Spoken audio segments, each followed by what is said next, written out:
But yeah, if you turn it off while it's doing the check disk, you can boot to a live CD and get your files back. All right, we'll start about that. Just let you know. All right.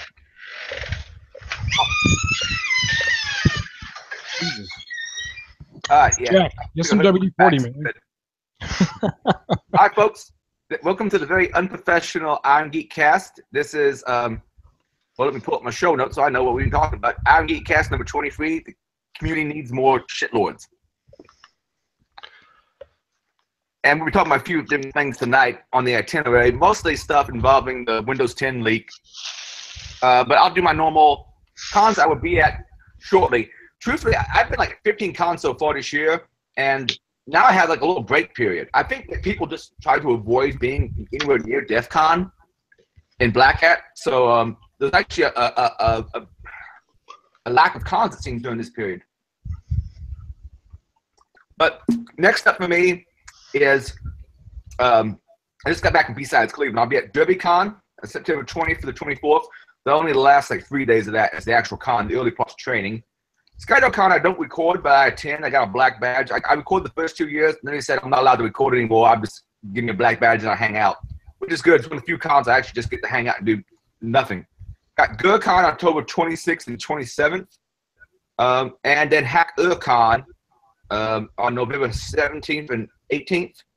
Then I got like a bunch of cons already lined up for next year. It looks like, and it looks like I also miswrote some of them. Like some people I know in Michigan are planning a con, but I'm not sure. But they don't have a name for it. Kind of like any con didn't have a name for itself until until a few months in. Which actually, all things considered, any con's a pretty cool name because you can start using the asterisks as a symbol for it. But anyway, so I named this cast what I did because my buddy Deviant, I don't understand his reaction to what I said. I'll go ahead and screen share and put this thing up there. Your entire screen. And we should be screen sharing now. All right, I posted about glad Joe Rogan had Sargon of Akkad, the victim of harassing for offering criticisms of a con artist on his show. And I don't know if you actually watched it. A portion of the Joe Rogan show with Sargon was about the he's having some conference called VidCon with Anita Sarkeesian. If you don't know who Anita Sarkeesian is, well, she's someone who had a Kickstarter for what is it, a women in gaming thing, or tropes against women in gaming. And you actually watch the video. She never completed her series after getting all this money. Stole footage from her people. She lied about being a gamer. She never finished the series. That's the big part that makes the scam artist. And her analysis is this super whiny, postmodernist bullshit. So and she's harassing Sargon at a con because it shows up in the front row and she starts calling him a shit, a garbage human shithead, I believe it is. And yes. like, I post about this, and it's like, seriously, Adrian, I've known you a long time. Please understand you are actively hurting the community now. Calling out somebody who's a piece of shit is actively hurting the community. And he's also being a troll and a shitlord over else is the angry white middle class rebellion, diva helps no one. Just alienate us. You know what? There's some people good to alienate. If you can keep them out of your crowd, if you can keep them from the environment with their constant whining and trying to exclude because, oh, that person wore a shirt I find offensive, that makes it really better, in my opinion. So that's why I named the show what it is. I like Deviant. He's helped me out in the past. I don't get his response here. That's why I named the camp what I did. Yeah, that really came off like such a cuck statement he made. I can't make you out. It's sounding a little weird. Sorry, can you hear me now? A little bit. Yeah, I was saying that came off as like such a cuck statement for him to make. I'm like wondering, did Tara write his tweet for him or something? I won't go there, but yeah, I don't get it. Quite frankly, I think we need more shitlords. I agree. Anyway, on to the other subjects in the matter, unless anybody has anything else they want to say on that. It just seems to me that So some people you could not criticize without being considered harassment. And I find that a bit annoying that some people can somehow be considered beyond reproach. Well, I mean, she used her platform as a bully pulpit, and she won't even own up to it that's what she did. And in the following talk the next day, when Boogie 2988 was on a panel with her and 4 other women, which, well, quite frankly, I found to be idiotic. I could tell where Boogie was wanting to say something, but then at the same time, he was trying to put a positive spin on.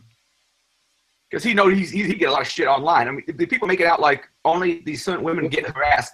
This is at the VidCon thing? Let's talk about getting a death threats against him, and someone sending like screenshots of where they on tour they had hired out a hitman to kill him. Wait, what? Yeah. Supposedly had hired a hitman to kill Boogie. Wait. So what happened? I feel like I missed something. Oh, but a lot of VidCon stuff. A lot of people that follow YouTube. There's a lot of YouTube drama over the last week. Because there's a big YouTuber conference called VidCon. Oh yeah, that's where they all give each other hand jobs. I remember. Yes, pretty much. Yeah, I remember reading about that. It's pretty much where they jack each other off and they subscribe and collaborate. It's a collaborative con for YouTubers. Right, and then they do the self-congratulatory genital handshakes and pat each other on the back for doing such a good job. I've got 4 million followers because I make an ass of myself. Meh. I just kind of wonder about who gets what YouTube followers.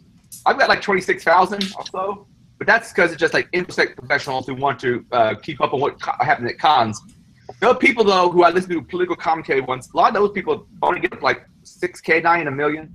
But then massive. And there's this one person that's like a pimple popping doctor who has like 3 or 4 million. Yeah, the issue is they're either doing something grotesque and targeting the general public, something vulgar, targeting general public, targeting products and targeting general public. But they're never targeting anything specialized or focused. They're just taking followers. I mean, I could go amass 10 million followers. That's easy. I could do that with a botnet. But it's not impressive. It's nothing real to look at. I could throw $50,000 at a marketing campaign and generate 2 million followers. That's easy. Getting followers, having a body count is nothing these days. Having quality followers is everything because you can have 2 million followers.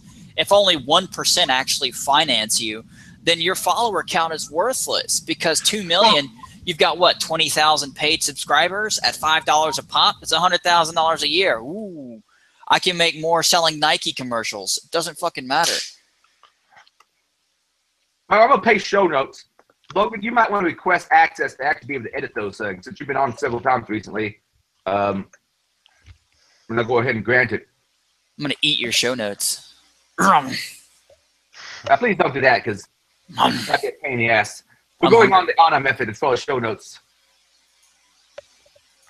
There we go. B-Sides Cleveland. I actually got to meet Logan in person because he was at B-Sides Cleveland with me. Yeah, I had talked there. It was great. By the way, within a day, not even getting home, I had over 100 servers donated. Oh, cool. Yeah. For what? For my platform. So yeah, Panda, I got over 100 servers. I've got to go pick them up. I just wish to upload the damn videos of archive.org with faster. I've been uploading since like Sunday night, and I'm still only at 693 megabytes of 3.1 gigabytes. Dude, you need to use my platform because your bandwidth is barrage. Like it's so shit. It makes me sad. This is archive.org. They need to move over to my platform. They need to up their game. Like everybody needs to move to my platform if you're open source. I think archive.org may be getting a DDoS because it never took this long. I mean, AnyCon had twice the amount of video content, and I uploaded in like minutes. Yeah. I can't wait to get on that Terra ring. Once I get on that Terra ring, I'm just going to openly mock everyone because a DDoS is irrelevant at that point. Yeah, that Terra ring's a monster. I don't know if you guys have read up on it or not, but the one in DC, I think it's like 1 or 2 terabit per second, like WAN connections. It's just insane.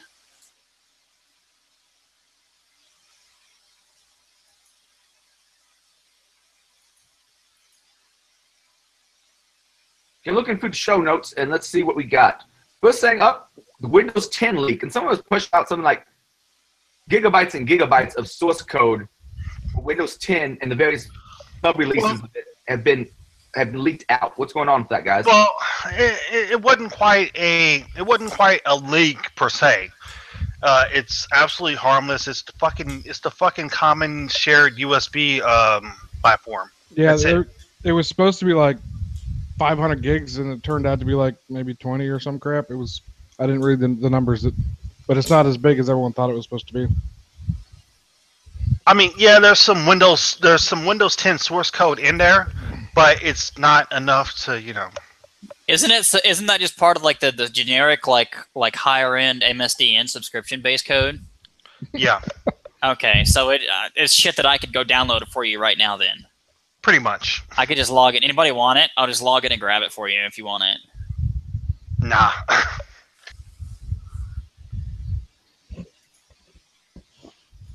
Yeah, Yeah, I'm pretty sure there would have been some pretty massive lawsuits rolling around and just raffle stomping internet service providers had it been like the actual Windows source code. I think it would have been the first time Windows might have actually leveraged the backdoors that they claim don't exist but actually really do, and leveraged that service account to totally obliterate entire systems and just been like, that's our source code, and like hashtag delete your operating system. Right. Like they would have raffle stomped so many people in like the most epic way imaginable. And legally, might I add, because if you actually read the EULA, which nobody does, they actually have the authority to reach into your system and delete data. Like they have that authority. No one reads it, but it's there. It's in like plain text. You can read it if you actually read I was like reading 100 plus pages. I was reading about one of their things with their virus, with their Windows Defender on Windows 10. Something they monitor your processes, and they have the authority to come in and stop one if they deem it to be unsafe.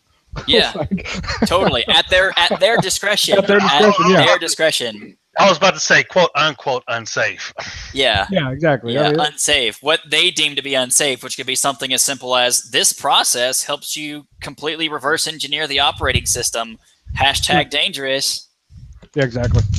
To Windows. And they also have in there where they can, at their discretion, decide if they think any of your usage warrants reporting it to anyone. Oh yeah. I mean that it's not like they're agreeing to comply with any questions from authorities. No, they're taking a step further. Oh yeah, well we can be proactive on this. We don't like what this guy's searching for, and so we're gonna turn him in. Never mind, he might be doing research for a book on crime or something. Yep.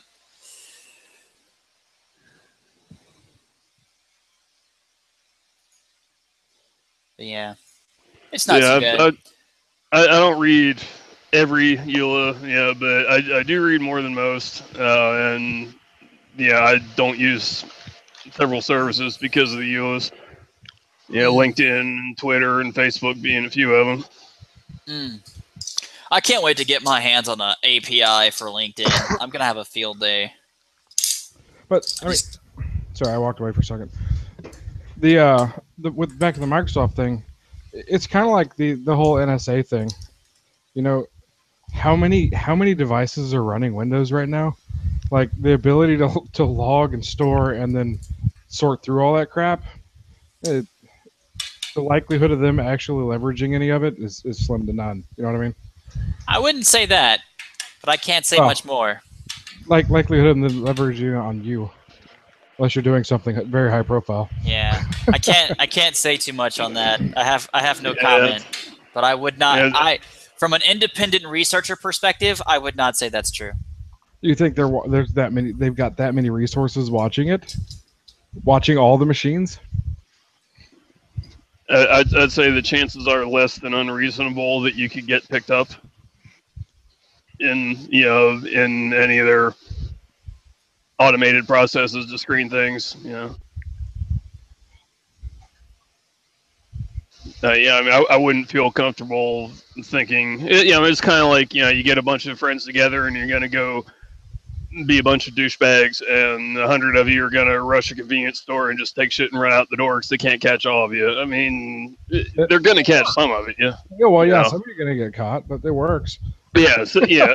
Well, yeah, but would you actually do that? I mean, the odds are just. I mean, yeah. You don't know motorcycle risk gang. and reward. That. Yeah, risk and reward. That's just a douchebag thing to do. I mean, you don't know motorcycle. No, I mean, I wouldn't.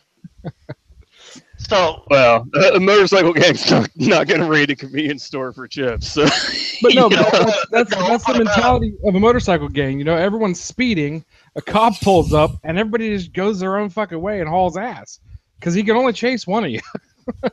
Yeah, but if you're that one and you wind up losing your bike and going to jail, you know, I mean, it's part of the risk you fucking take.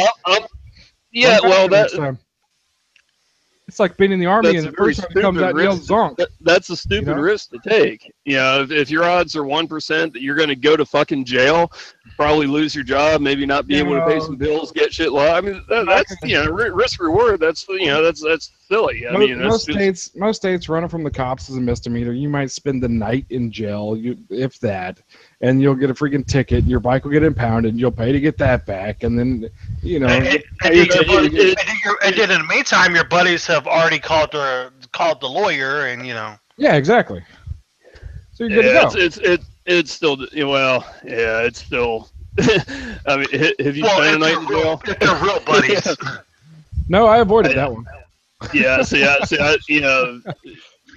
go through it once, and you're not going to want to go through it again. It takes on a whole new meaning, especially if you're in a large metro area and in a not too pleasant place. I used to ride with a large group of crotch rocket riders, and that was our SOP. You ran and then called everybody. It was like, okay, who got caught? And then you went and bailed them out like that night. What is up, everyone? Happy Wednesday. What's up? How goes it? It goes okay, Charles. Awesome.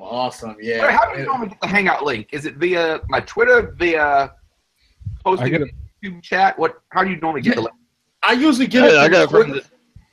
Oh, I'm sorry. Go ahead. Yeah, I got it from the chat this time. I usually refresh your Twitter page until you post it, but this time it dinged up on my. Yeah, I got through a chat link first. Yeah. I've tried posting in the old chat so that we have a lot of the same people again and again. So I just want to make sure Charles gets it. I get it. Yeah, because chat conversation. Yeah, personal chat, but I've been checking Twitter a lot lately because of course I've been watching your posts, Adrian, and I've been watching Dave's post on the new the ransomware and stuff too. So Dave's been real informative. Dave had that shit figured out in like 2 hours. Yeah, which was awesome. While on a plane, that was while on a plane. Well, you saw my reply. Sorry, bro. I want to make sure I open up a support ticket for this request. Out here burning down the internet. It was him and some other guy, man. Like they were going back and forth, it was like watching a fight. It was great. It was like, no, I'm gonna figure it out first. And it was back. I'm gonna figure it out. No, I'm gonna figure it out. Yes. I love it, man. That's why. You know what? That's why I love like posting source code and shit and freaking pictures. Yes, that's what makes. That's what makes. Seriously, man. That's what makes me love this stuff even more with the community that we have, man. And what's great is I get to watch Twitter at work. So like, as I'm watching them do all this, I go make a GPO, and I'm like, okay, we're good. Yeah. Oh yeah. Like it's just very informative, man. We got some insanely talented people out there, man. This. We own this stuff, man. We make it run. We make it go. Now, I would have figured it out eventually, but it wouldn't have been today or tomorrow. Yeah. Nah, me neither. It took a while. I'm gonna move the Pastorid acoustics. I'm not sure. I think you meant acoustics. I'm not sure. Down. Tell me more about Petra. What's Petra up to? Because apparently my boss's boss has been taking it apart. And apparently it's been causing hell for people. I'm pretty sure they might be screwing with southeast shit. Southwest, because I keep calling in to try to make sure my reservations are properly made. and they're saying the system is down. So apparently, it's causing hell for blue teamers, but I haven't had to interact with it. From what I understand, it was some sort of financial software had gotten compromised. MEDOC. Yeah, got compromised. And it's not the first time that they've been compromised either. So. And so that's how the initial vector started, was through that. But it's spreading. It's stealing credentials, or reusing existing active sessions. It's using file shares, and it was also using the Eternal Blue. Yeah. And there was someone was talking about possibly code straight out of Mimikatz was in there, and some other stuff. So that was interesting. But I mean, as long as you're patched for the SMB, and you have created that the perfc.dat file and made it to where no one can write or execute it, then you're good. Only one computer should get infected at a time. But you know what? Gonna have a lot of dumb users. That's half of the government sector. Honestly, government sector never patches on time. They leave stuff so damn legacy. It's just they're getting better. They've gotten a lot better about it. Hell no, because my little small little slice of the cake of it, when they've gotten a lot better at it. Okay. When it first dropped, I was actually getting drunk, and I was on a teleconference driving back to my house via Uber. Okay. Y'all know I'm lying my ass off about the Uber part, but I was drunk as fuck. I know. That's why I'm laughing. I'm like, okay. Here's the TechNet blog. Lee Holmes, I don't know if he wrote it, but he tweeted it out, and it goes over exactly what's going on and what happened with it and what it was doing. I guess I can post that on YouTube. So you drove home from the Uber. I love Jack's stories, man. Oh my god. Well, the moment that it hit that this could be big was a Friday night, and then by Sunday they had already had a patch plan, and then Monday we was implementing it. So I mean, for government work, that's quick. That was great. That's excellent. I've only got one thing to say about Petya. One thing to say about Petya. Spill it. 2006. What's that? When SMB v2 was released. Oh, I know. Petya affects SMB v1. If your shit hasn't been patched for over a decade, you got exactly what you did. That's not the problem. So it is patched. SMB1 wasn't, the vulnerability that Eternal Blue is using wasn't released until the NSA hack. What, earlier this year? Or was that? But Petya, so that vulnerability wasn't patched until then. Petya is using that SMB1 vulnerability, the Eternal Blue vulnerability. SMB1. For that particular method, correct. But if SMB1 isn't running, SMB1 can't be popped. Okay, and so SMB1 was replaced with SMB2 native as of Windows Vista. What did it take for everybody to go to freaking SHA-256 hashes on their certificates? I don't care if Jesus took all the browsers saying, go fuck yourself. We're not going to accept your shit no more. I don't care if Jesus said, thou shalt use Windows Vista. I'm going to use fucking whatever I need to. And if you're using Vista, it's not even supported anymore. SMB1 is still in every version of Windows because of backwards compatibility. Because just because it's in there doesn't mean you have to use it. It's active. It's active. Well, I tweeted about it the day or like a couple days after. What do you call it came out? I did a little research into it. It's fucking on. Unless you rather get ransomware than use Vista. If you don't set the registry value to turn it off, it's on and listening. Yeah. So turn it off, James. I've already turned it off. But what I'm saying though is SMB1. There's so many third-party vendors that basically refuse to move forward. So if Microsoft, we should be at SMB3 right now because that's out, right? So, but we're not. But we're not, because so many third-party vendors, right? So WannaCry hits, and the third-party vendors finally fucking update their shit. But what do they update to? SMB2. Instead of going to fucking SMB3, they go to SMB2. That's what I'm saying. It's going to take Microsoft saying, "Go fuck yourself. We're not supporting SMB2 or 1 anymore. Get the fuck out of here with that shit." That's the only way it's going to stop. Like, that's the only way, because even patched, when WannaCry came out, you were vulnerable because it was a 0 day. It wasn't known about. And then after the NSA leak, if you patched, you were fine. And if you didn't have SMB exposed to the internet like a fucking retard, you were fine. Unless you had a retarded user, right? But there's so many third-party hardware devices, and a lot of Linux-based stuff. In order to authenticate to Active Directory domain, it's using SMB, and they're all using SMB1. Right. Because why would I fucking spend the time learning how to program with SMB3? I already know how to do SMB1. Right. It works. It works. Yeah, it works. Don't fucking touch it. You know, and I don't get why they went to fucking SMB2. Like, come on now, fucking just go to the latest one if you get forced to move. You know what I mean? Well, because then it comes into that known unknown. It might break something that they didn't even think about back when they compiled the code. Yeah, well, you got to figure that shit out as you go. So what I just pasted there is 2K12 and above, 2K12 and below. Sorry, 2K8 and below to check and to disable individually and in mass, as well as also to push the GPO required. There's a power.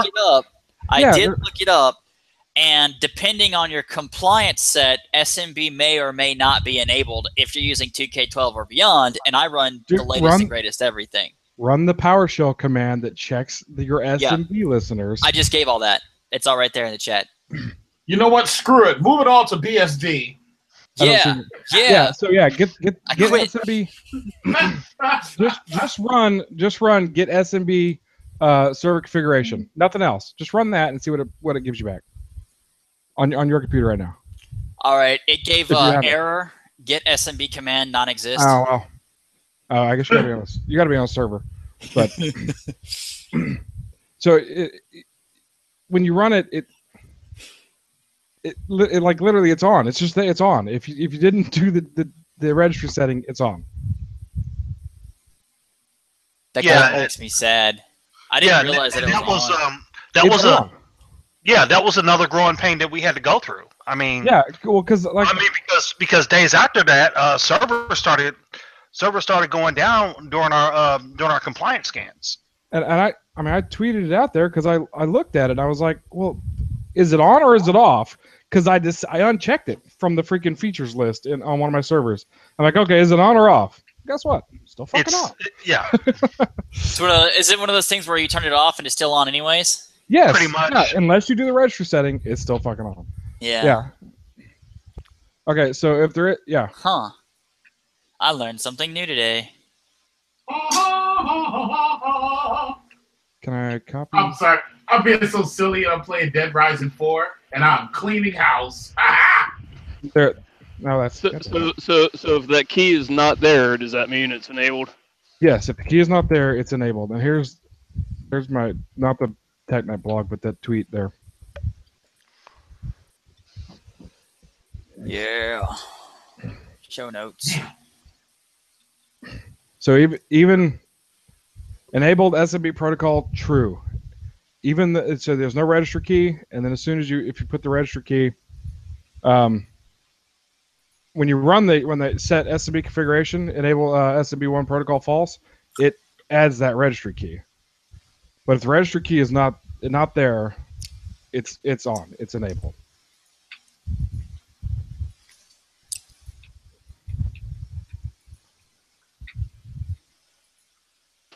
Yeah, I guess that's good to know. I mean, I'm not visible on the internet anyway, but I did check the machine I'm on now, and it didn't have that key, so I left it in there. And this is on server OS. I don't know, for desktop OSs if that's the same. I'm pretty sure it is though. I mean, they're sharing the same. Well, for a certain now common OS Windows 7, yeah, you're gonna need to add that key in. Yeah. I don't know about Windows 10. Yeah, I'm on 10 Enterprise long-term service contract deal. So and the key wasn't there. So. Well, 10 you should be fine. It's Nah.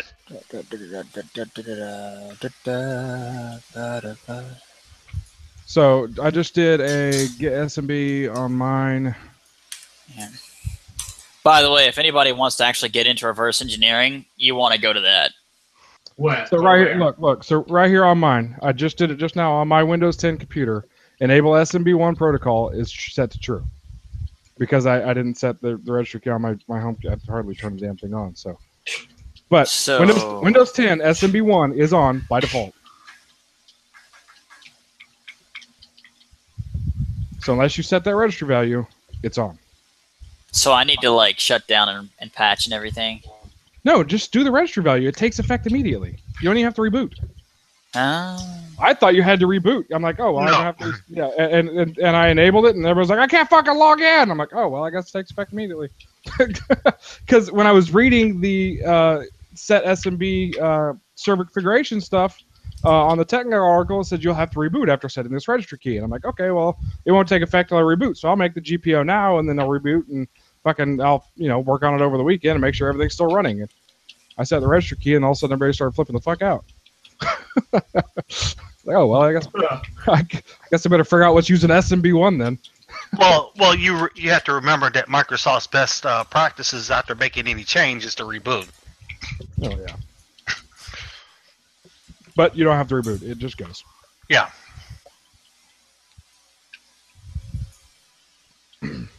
So my suggestion would be, if you're going to do it to everything but your domain controllers, and see if everything works, and then do your domain controllers, and then see if everything works.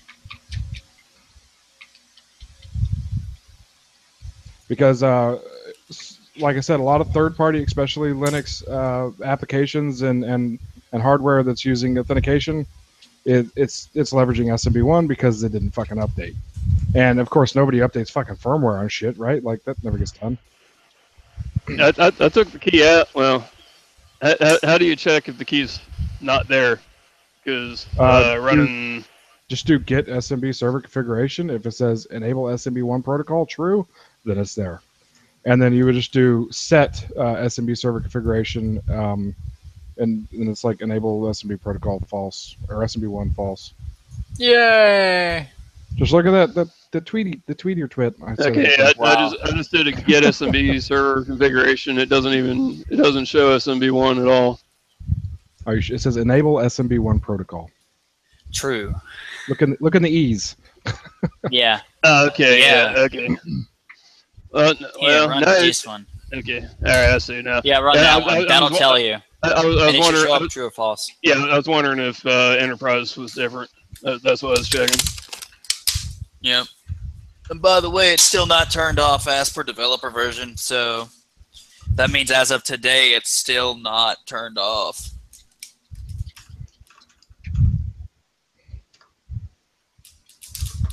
All right, and then you just run the set SMB or set SMB server configuration, and then hyphen enable SMB1 protocol, and then the generic false variable, and then run your get SMB server configuration again, and it shows you that is now false, and it's off now, like immediately. So I wonder how long is it going to be? I just with the registry key. So. I wonder how long it's going to be until someone's dropping JavaScript that just turns it back on and then drops Petya on it all over again. Well, but if you were patched, Petya can't leverage that. If you're patched, I mean, if best practice to have it off, but if you're patched and you have to have it on for something, yeah. But the point is turning something off is not the same as removing it from the operating system, which is my true. Yeah, no, I get it. Yeah. So if you don't patch it and just turn it off, you're like, oh, I'm good. Yeah. Well, that's what I'm saying. It's like the patch. From what I understand, all the patch does is just simply turns it off. Turn it back on. So how do you remove it? No. Literally, the patch does not turn it off.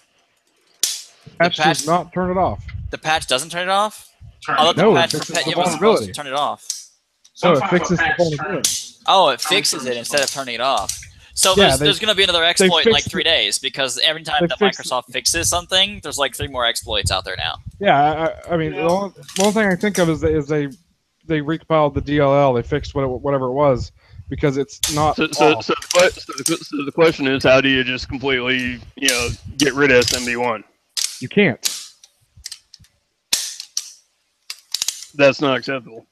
Well, you can turn it off with the registry key and then monitor the registry key. No, turning it off isn't, like you said, turning it off isn't getting rid of it. There needs to be a way to get rid of it. Patch and turn it off and then monitor if it gets turned back on.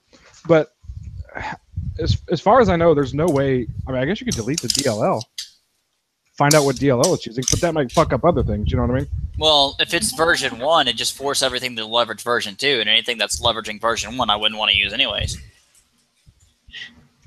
True, but I don't know if it's a shared DLL.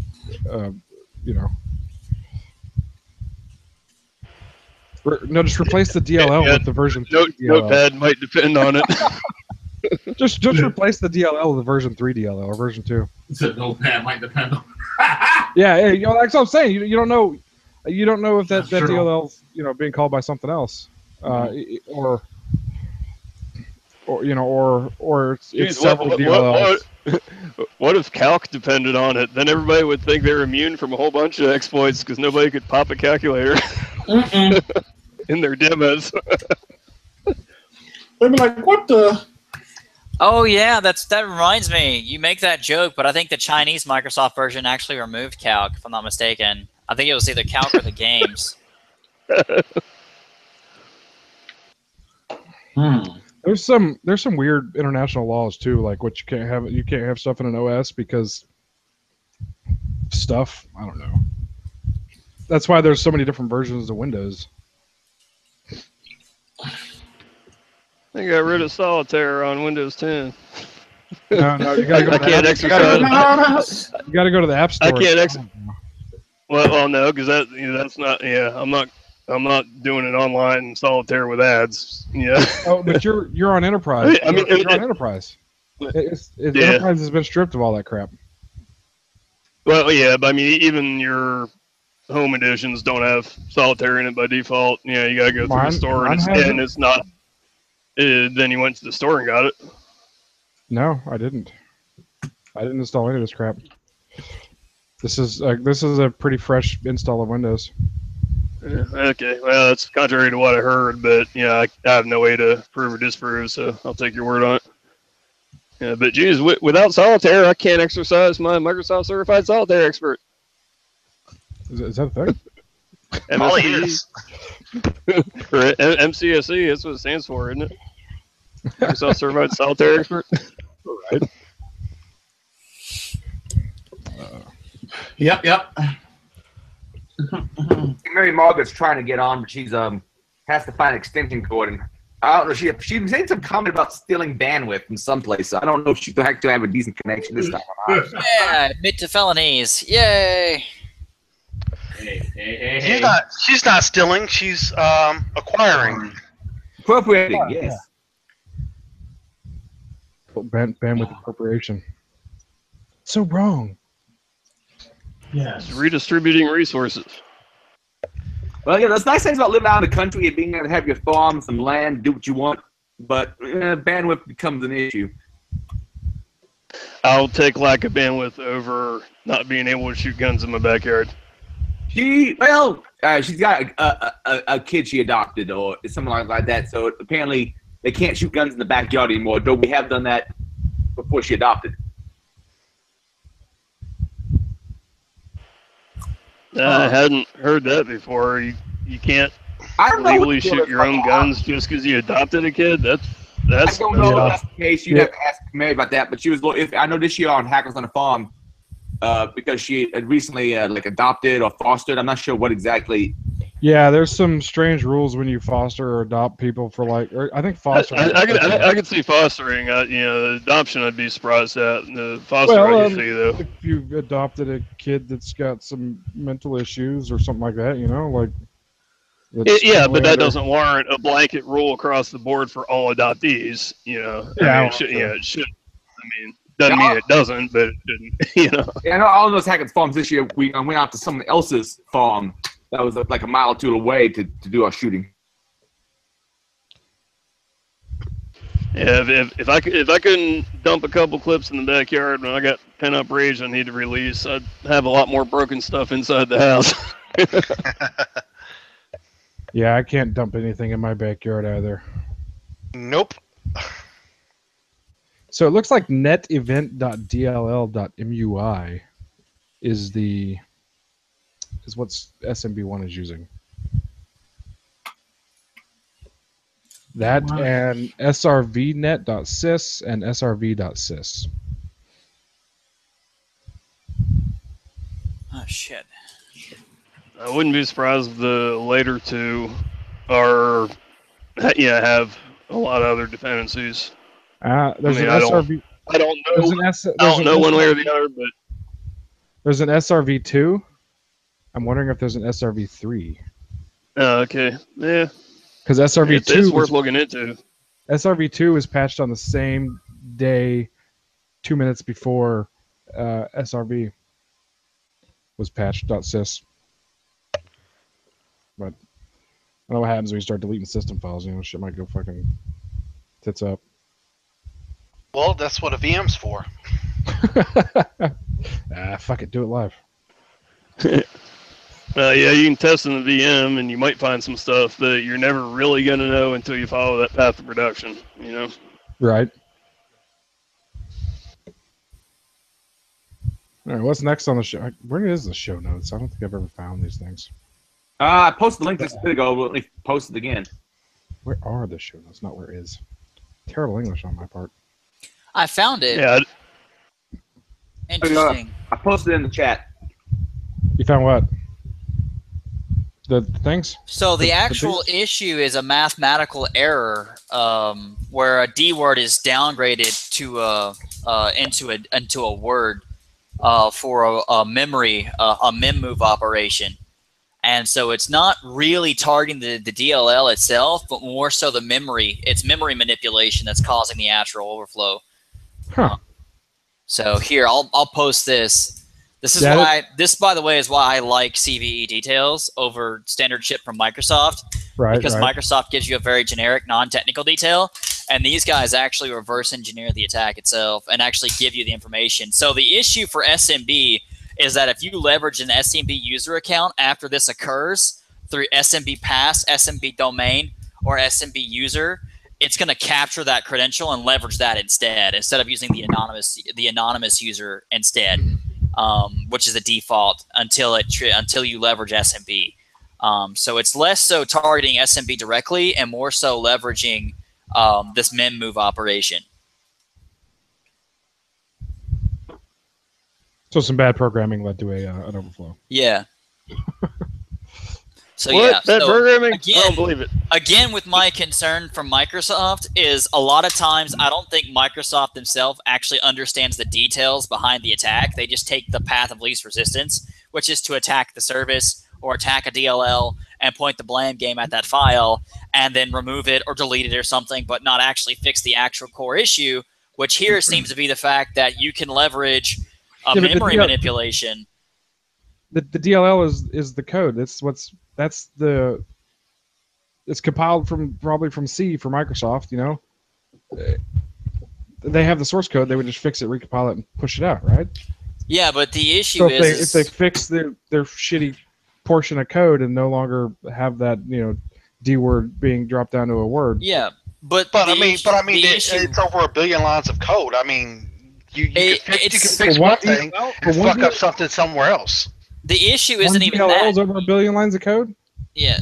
Well, no, DLLs are normally 10 to 30 lines of code on average. No, I'm just saying you could fix something, but then that's what I'm saying. It's just that like it's like SMB1 is a function that Microsoft that Windows calls. You know what I mean? Like yeah, but the issue isn't that. The issue is the fact that if it's a memory issue and the fact that the system will allow you to subtract or reduce a D word into a word. Mathematical calculation. The issue is the question of if this works in this one, will it work in the other ones? Not so much how does the exploit work and what file, but will that exploit attempt or concept and premise, they've already proven that it works in Windows 10, so memory manipulation still exists in Windows. So they never fixed it in the first place. So ASLR and DEP just goes out the window. So then the question becomes, if those aren't working for this instance, how many, if I go and I take the 3,000, 4,000, 10,000 drivers inside of Microsoft and I apply this same concept to every single driver, will it work for another driver besides SMBv1? It's not just, oh, it's SMBv1's fault. There's a principal issue here at the foundation of the operating system, which is you can manipulate memory at will. It seems still, even though Microsoft has claimed time and time again they fixed this problem, quote unquote, which is still obviously not fixed. Yeah. Well.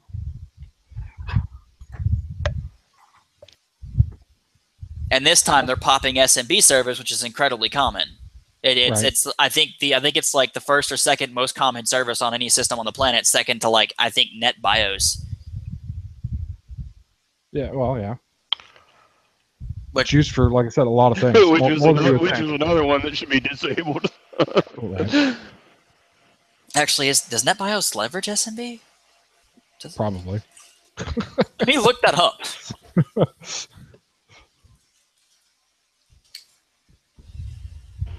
Yeah, I can't remember the last time I had to allow NetBIOS for things to work. In which SMB traffic requires NetBIOS. So, yeah. According to Microsoft, in which SMB traffic requires the NetBIOS over TCP protocol to work. So, yeah. So SMB leverages NetBIOS. So if SMB, yeah. Yeah, I mean, if you're not if you got NetBIOS disabled in the first place, then yeah, you're not. It doesn't really matter what that registry flag is on SMB1 then, because if SMB1 needs NetBIOS and you're not allowing NetBIOS through your NIC, then here we go. I didn't realize this. I might actually have to play with this, but it says that Microsoft supports file and print sharing traffic by leveraging SMB port directly over TCP. And then that's leverage traffic requires NetBIOS over TCP. So it looks like I can capture NetBIOS traffic, leverage the SMB communication to network printers, according to this, and leverage the SMB domain, SMB pass, SMB user credentials to directly take your printer information and then look at what you're printing, theoretically. Mm. You just come in later and steal the hard drive out of it. Well, disabling NetBIOS over TCP/IP has always been one of the, just go-to things that I always disable anytime I do an install. Whether it's a work machine or home or anywhere. I mean, I've always, not always. I mean, back in the Windows 95 days, I guess it was needed sometimes, but but I mean, in recent history. That's always been on one of the bucket lists of things to disable on a fresh install. That is just I thought that was just a no-brainer, that it was just done, by most. But what do I know? I never had to admin Windows systems. I'm a Unix guy. So this looks like that actually would work against HP printers, Office Jets, as well as standard Office printers for as recent as, from what I can tell, just off the bat from 2012. So most offices use Office Jet printers. So, yeah, we should try that. Yeah, that's interesting. I mean, ransomware against the printer instead of the operating system on Windows. Yeah, yeah. Because who's gonna patch the printer? None of the printer companies have talked about patching it. So theoretically, it should still work.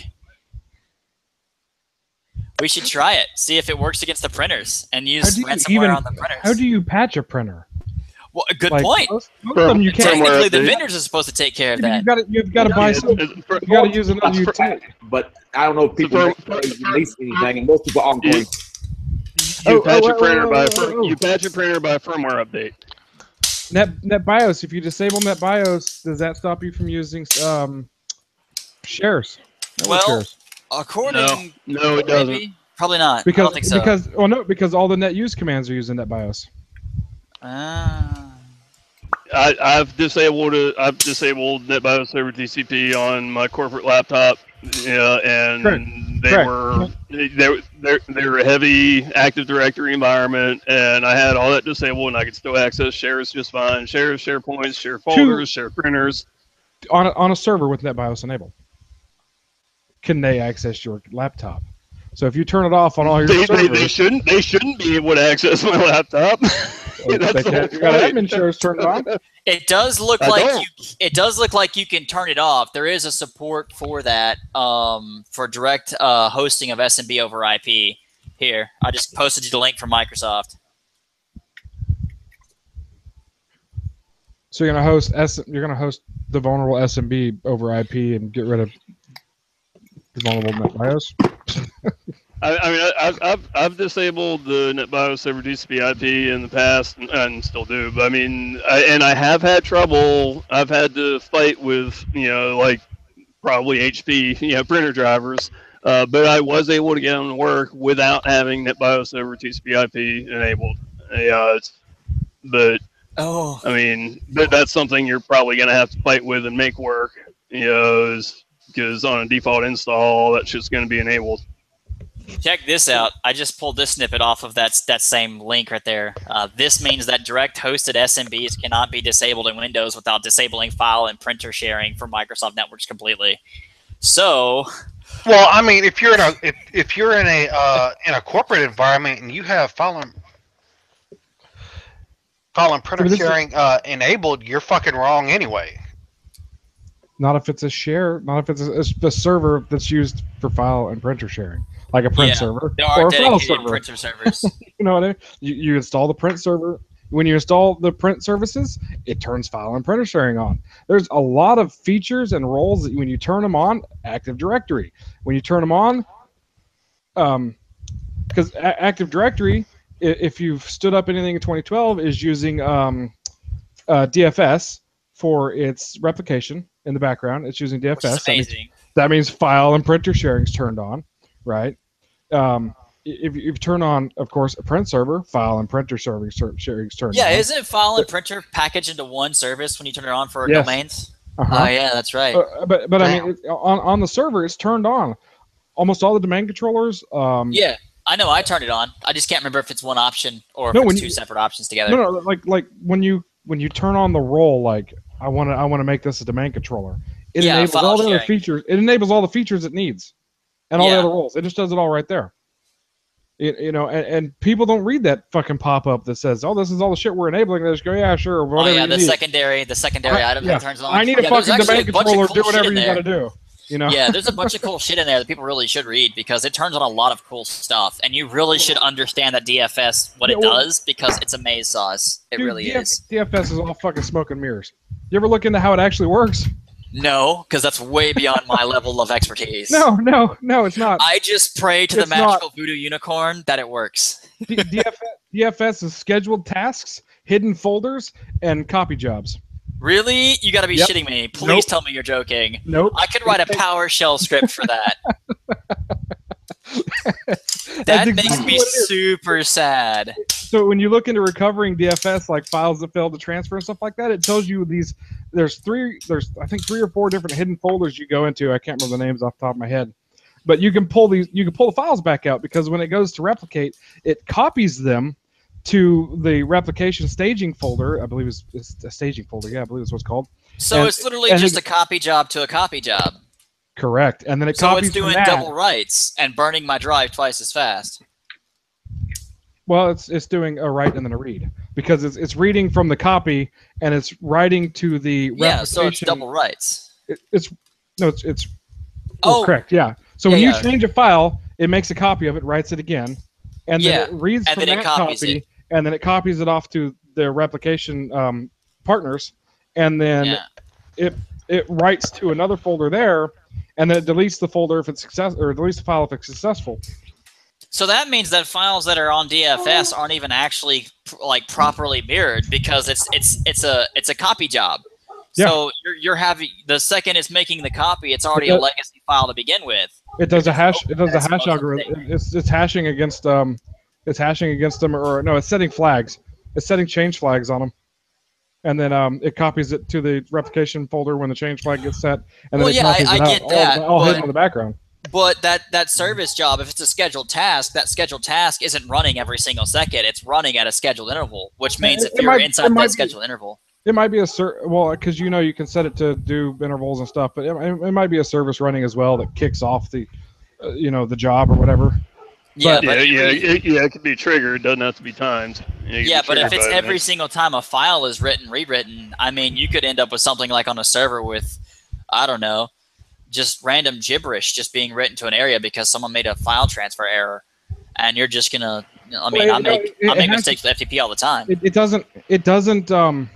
It hashes it from the originator folder, and it doesn't put it in the folder you see until it checks. It does a checksum on the other side, and when they match, it puts it over there and overrides the other file on the other side. Yeah, but that's what I'm saying. It's like, say for instance, I make a file transfer accident. So like, I'm dicking around with FileZilla, for instance, and I try to transfer a bunch of stuff onto my server, and I realize, oh crap, I grabbed the wrong directory. Yeah, it's already attempted to write and rewrite. There's another hidden folder you go into to unfuck it all. There's like a trash can folder, I think. Yeah, but that's what I'm saying. It moves all the stuff that it had done before, and it keeps it for so long. Yeah, there's a oh, I fucked up recovery method as well. I can't remember exactly what you're supposed to do, but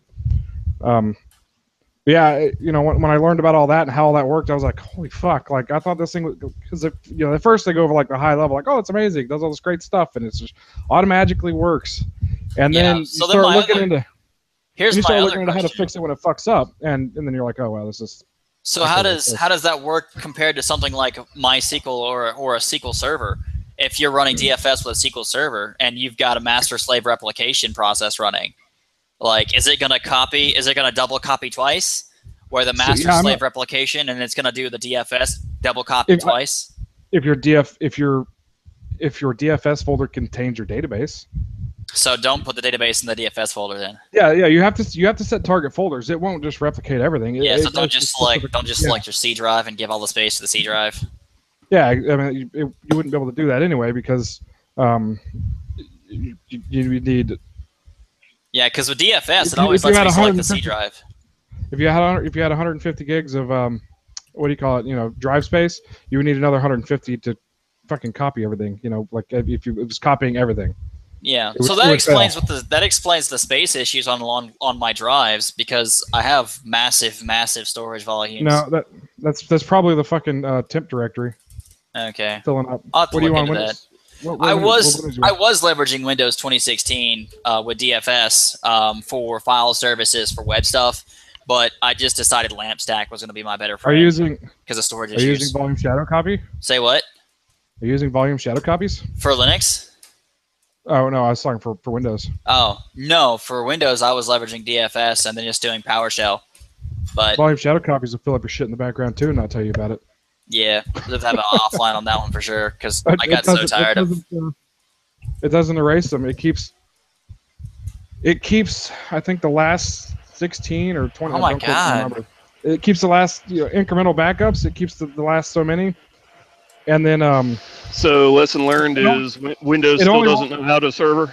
It only rolls over when that number is reached. So if your drive runs out of space and the incremental backups bump up against that 50% left thing, it stops doing replications or stops doing snapshots. Wow. Yeah, my CFO deleted a file the other day and was like, "Oh, are we doing backups?" I'm like, "Yeah." And of course, our backup server was leveraging VSS in the background, and it never alerted us. It never alerted us that this one server was failing backups. Even though, like, I gotta go cuss out the backup people now, because it was set up to alert on that type of failure, and it did not. And when I started digging into it, I was like, "Oh, you fucking bastards!" Like, well, the tapes worked. So the CFO lost his document, and I was like, "Well, maybe you should not fucking randomly, willy-nilly change shit."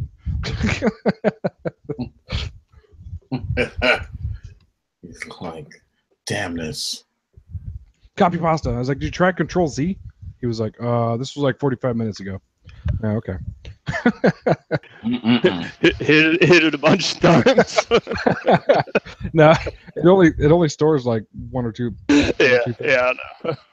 For like the desktop, but it does work on your desktop. I figured that out the other day too. That's the main thing. I didn't know it worked there. I renamed every icon on my desktop somehow, fucking in a hurry trying to do some shit, and everything was all named fucking jacked up, and I was like, oh fuck. And I pressed Control Z just out of habit, and everything went back. I was like, oh, check that shit out.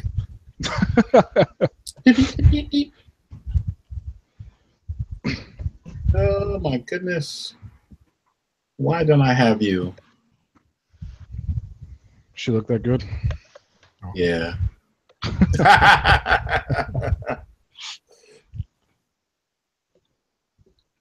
Yes, dear. No more of that here. I'm going through a divorce. So. Oh man, I'm sorry to hear that, man. Well, it is what it is. I use my personality as birth control, so you know. That's what it. You know what? I'm done.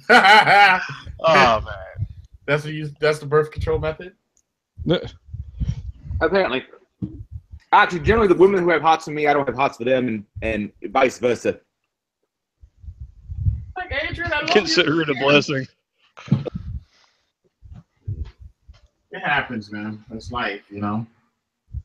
I don't know. I use my job title as birth control. What? What is that? Well, Adrian, if you ever want to change I'm a bagger at Walmart. I'm sorry. It's all I could do. You know what? You're terrible. If you ever want to change all that experience, Adrian, all you gotta do is just find a girl you don't like and buy her a house. You'll get the marriage experience then. Oh man! Damn. I know, right? That's brutal. That's some horse shit. Oh, that is. Give you a lot of How much of the chat did I miss? Somebody was talking about kickstarting his programming career. He's trying to learn C++ or something. Wow. Is that YouTube chat? Yeah, YouTube chat. Sorry. Yeah, I don't have it up, so I have no idea. I gotta get up the YouTube chat. I feel like we should interact with these folks as well. You know? Yeah. Yeah, I mean, whenever I go out to smoke, I catch up with the chat. But I mean, I don't know what's the delay on the stream. It's like 30 seconds or so. It's marginal. I mean, no, it's you know, it's marginal. Yeah, maybe 10 seconds somewhere in there. It's not much. Wow. So it might be longer. It might be 30 seconds, but I mean, it's not anything obnoxious like minutes or anything. But so yeah, this exit that question. You don't want to know how to kickstart your programming career? I'd say by getting involved in open source projects. Pick up. You ask 10 different people, you get 50 different answers on what languages to start with and all. And in all honesty, programming, that's easily outsourced. Bananas. I wouldn't. That's not really a job security move to get into learning programming. Because you're going to be outsourced. I mean, I don't know, man. I've seen outsourced fucking code. It's shit. It is, but if a company has to pay somebody $120 a year or $12,000 a year, they'll gladly eat the shit and pay $12,000 a year. Not when they get shit code back and then have to go fucking pay $25,000 a year to go fucking get it redone. Not necessarily. Let me rephrase that. They pay $12,000 a year.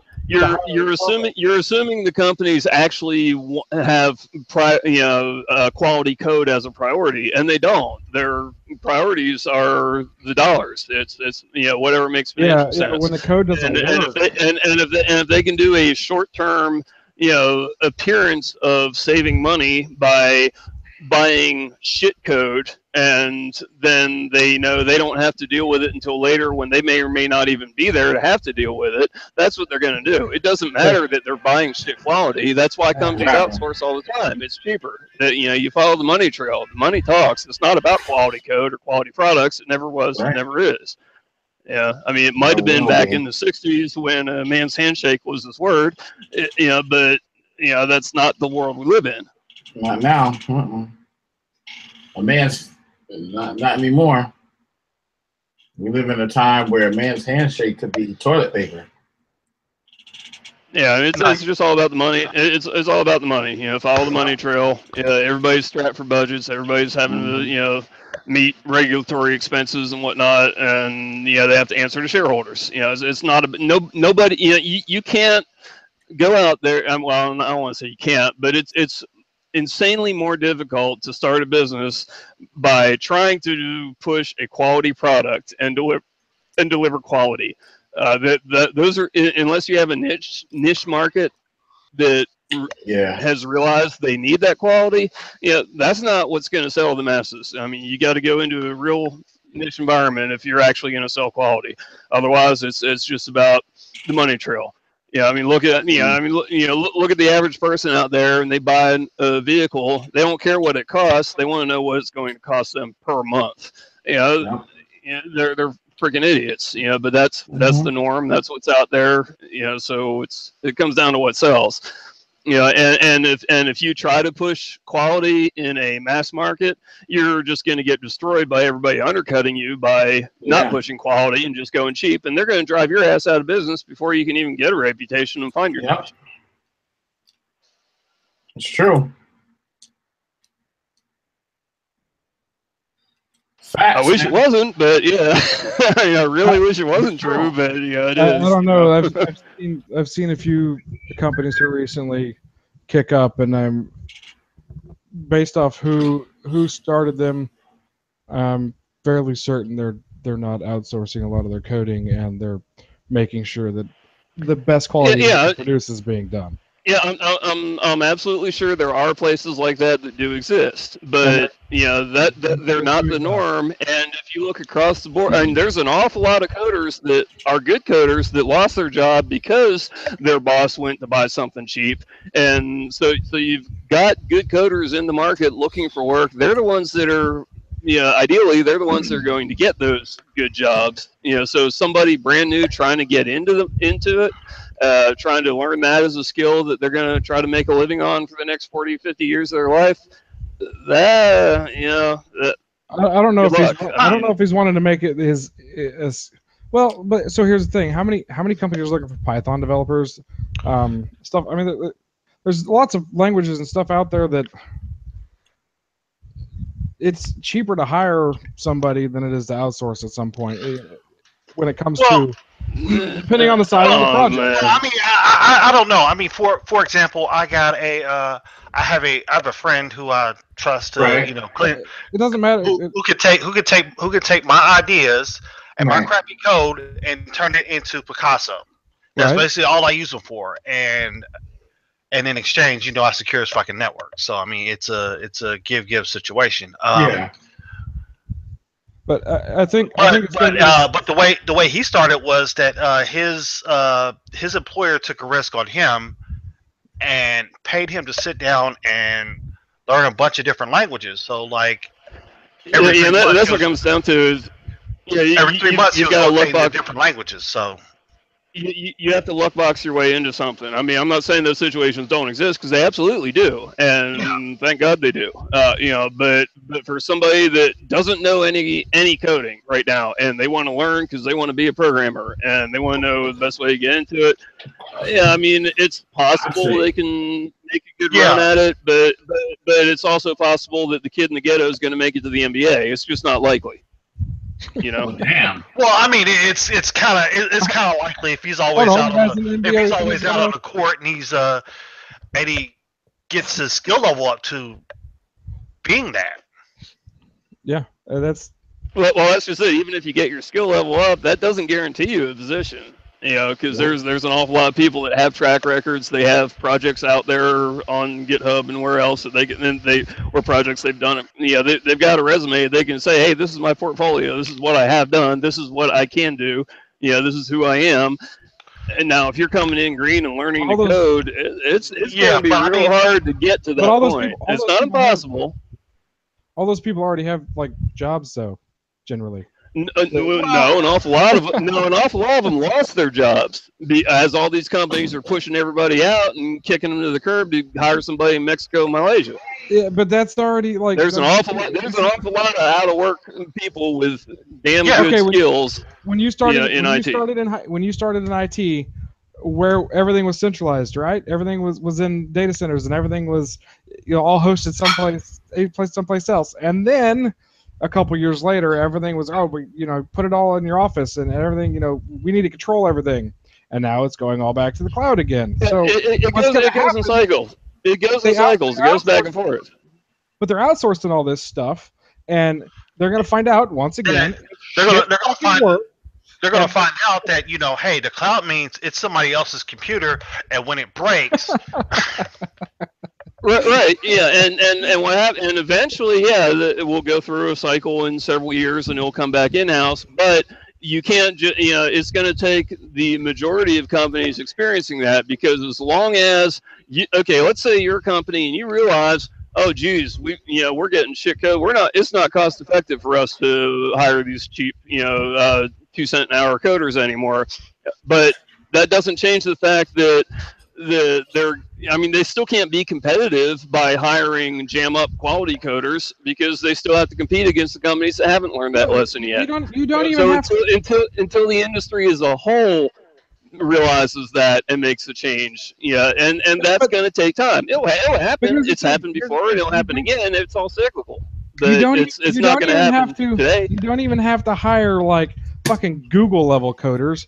You just need fucking not shit coders. Not guys that are going to want $200,000, $300,000 a year. Guys that are going to want like 40 to 50.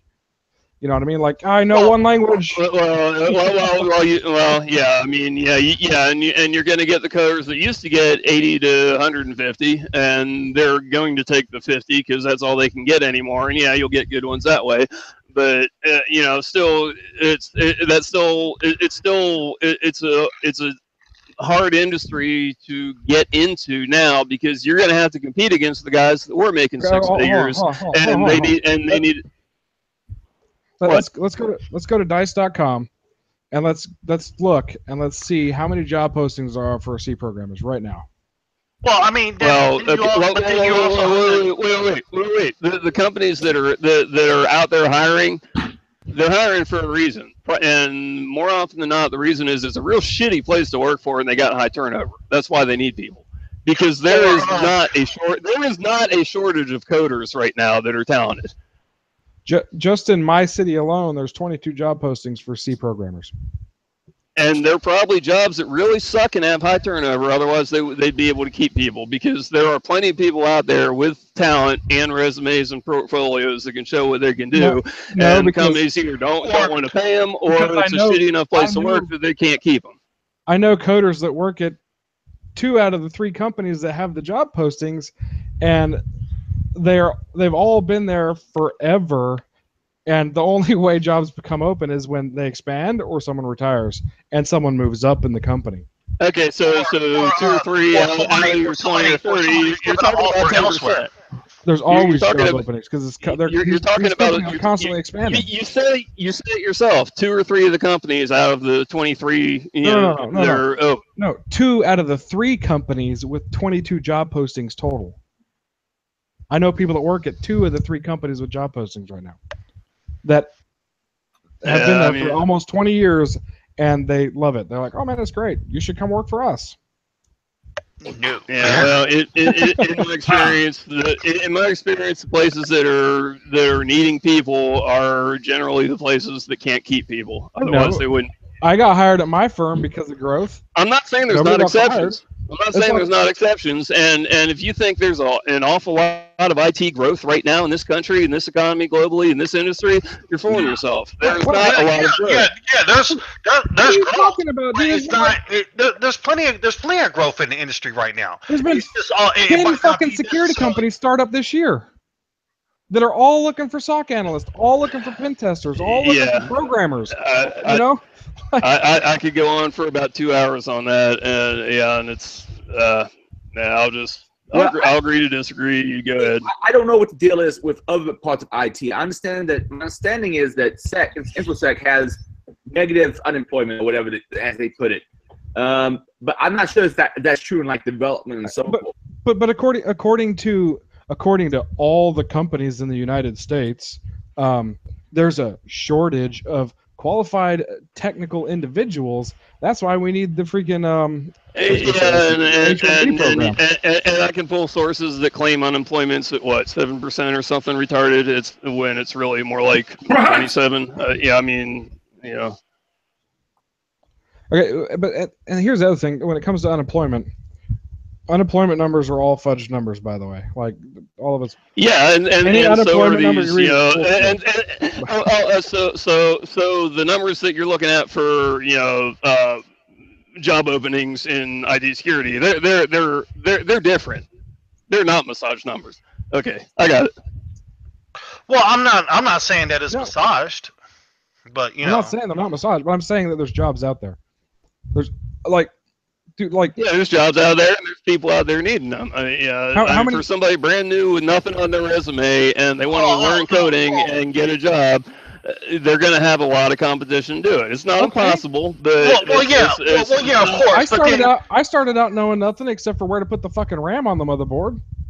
You know what I mean? I'm not saying there are exceptions. I'm an exception on that, and the job, you know, the corporate gig I landed because I mean I was never in anything there in small business, and next thing I know I'm kicking ass in a Fortune 20 company. You know, it can happen, but I mean that's the exception. That's not the norm. You know, you're not going to be a kid that fresh out of college and with an interest in programming and go teach yourself C++ and land a coding job and have job security. That's a long shot. I know. That's the movie called Hackers. No, I know a Norwegian kid right now, 17 years old, new fucking I know a little JavaScript, started working on a project with me, and then within a few months went from I know a little JavaScript to, I really like kind of JavaScript, and now he's like a year and a half, 2 years later, a fucking expert in fucking Node.js, writing some amazing shit, and I'm like, dude, like, how the fuck do you you must and more power to him. And he doesn't have it. He doesn't have a job right now. He's still trying to finish his degree. But he's already had 5 job offers from fucking one of the guys. He's an exception to the norm. No, he's not. Yeah, it's not. No. So yeah, correct. He's an exception to the norm, meaning he puts in the fucking legwork to learn and stand out. It takes more than that. No, it does not take more than that. That's how I fucking got here. No. Yeah. You know what I mean? I work my fucking ass off, dude. I study every night. I'm not saying you didn't, but just because you bust your ass, that doesn't guarantee you a plush life. No, I still bust my ass. I still come home from working a full-time and there's a bunch of people out there. There's a bunch of people out there that bust their ass that don't have a decent job, that can't get one, and they can't find places either. Yeah, I mean, I'm not saying that means nobody should bust their ass. Well, of course you should. You should definitely bust your ass, and it definitely helps. But just because you bust your ass doesn't mean you're going to land a cush job. Are you looking for a job? Is that what's going on here? Oh my god!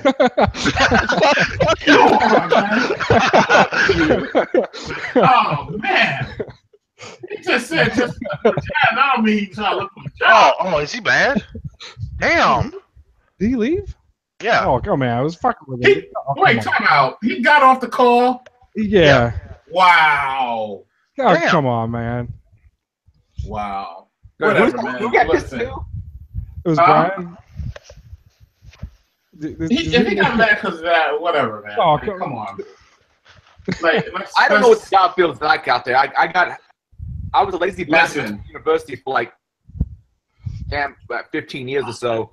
And then eventually I got sick of the university politics and left, and I got hired on by Dave. Yeah, but that's what I'm saying. And Dave, listen, I look at it this way. To answer the person's question that's on YouTube chat because I'm not on YouTube chat right now. But to answer that first question, if you want to get started in programming, pick a language that you're interested in and start coding some shit into it. Look at what open source projects is out there and just hop on one and start helping fix things or create something cool that can help the project advance. Build up your GitHub account. And put your GitHub account on your resume. Exactly. If you want to get started in programming, that's how you do it. And go to conferences. If you can afford it, go to conferences. You can't afford it. Try to volunteer though. Don't send me volunteer. I'm filled up for video guys. But I mean, or if you can't afford to go to conferences, go to Irongeek.com and watch everything.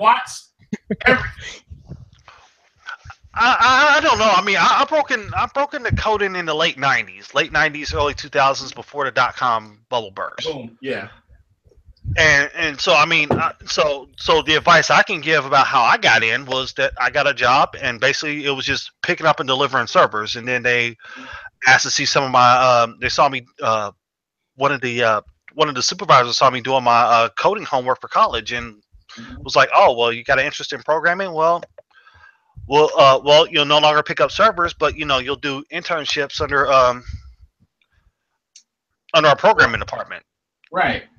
Now, like I said, I've only been a developer once in my lifetime, but I use the same. You can use the same principles how I got on with IT in general. Like I said, I didn't. You can kind of use the reason why I asked. The reason why I asked Brian if he was looking for a job, though, was because my company is possibly looking at adding another fucking systems administrator. And from talking to him, it seems like he knows his fucking shit. Yeah. Either that or he's the world's fastest fucking Googler. Either way, it's an asset. Yeah. Yeah, because I mean that's how I solve half my problems. Because fucking hell, I don't know everything. I got to Google a lot of shit. Nobody knows everything. But my thing is, I think he might be going through something, man. He might have in a moment. Yeah. Hopefully. I think I might have touched on a chord there. Yeah, that's all. He might have. I was literally gonna be like, dude, send me your resume. We're looking at maybe in a few months hiring another sysadmin. and make it happen. Right. Yeah, that's all.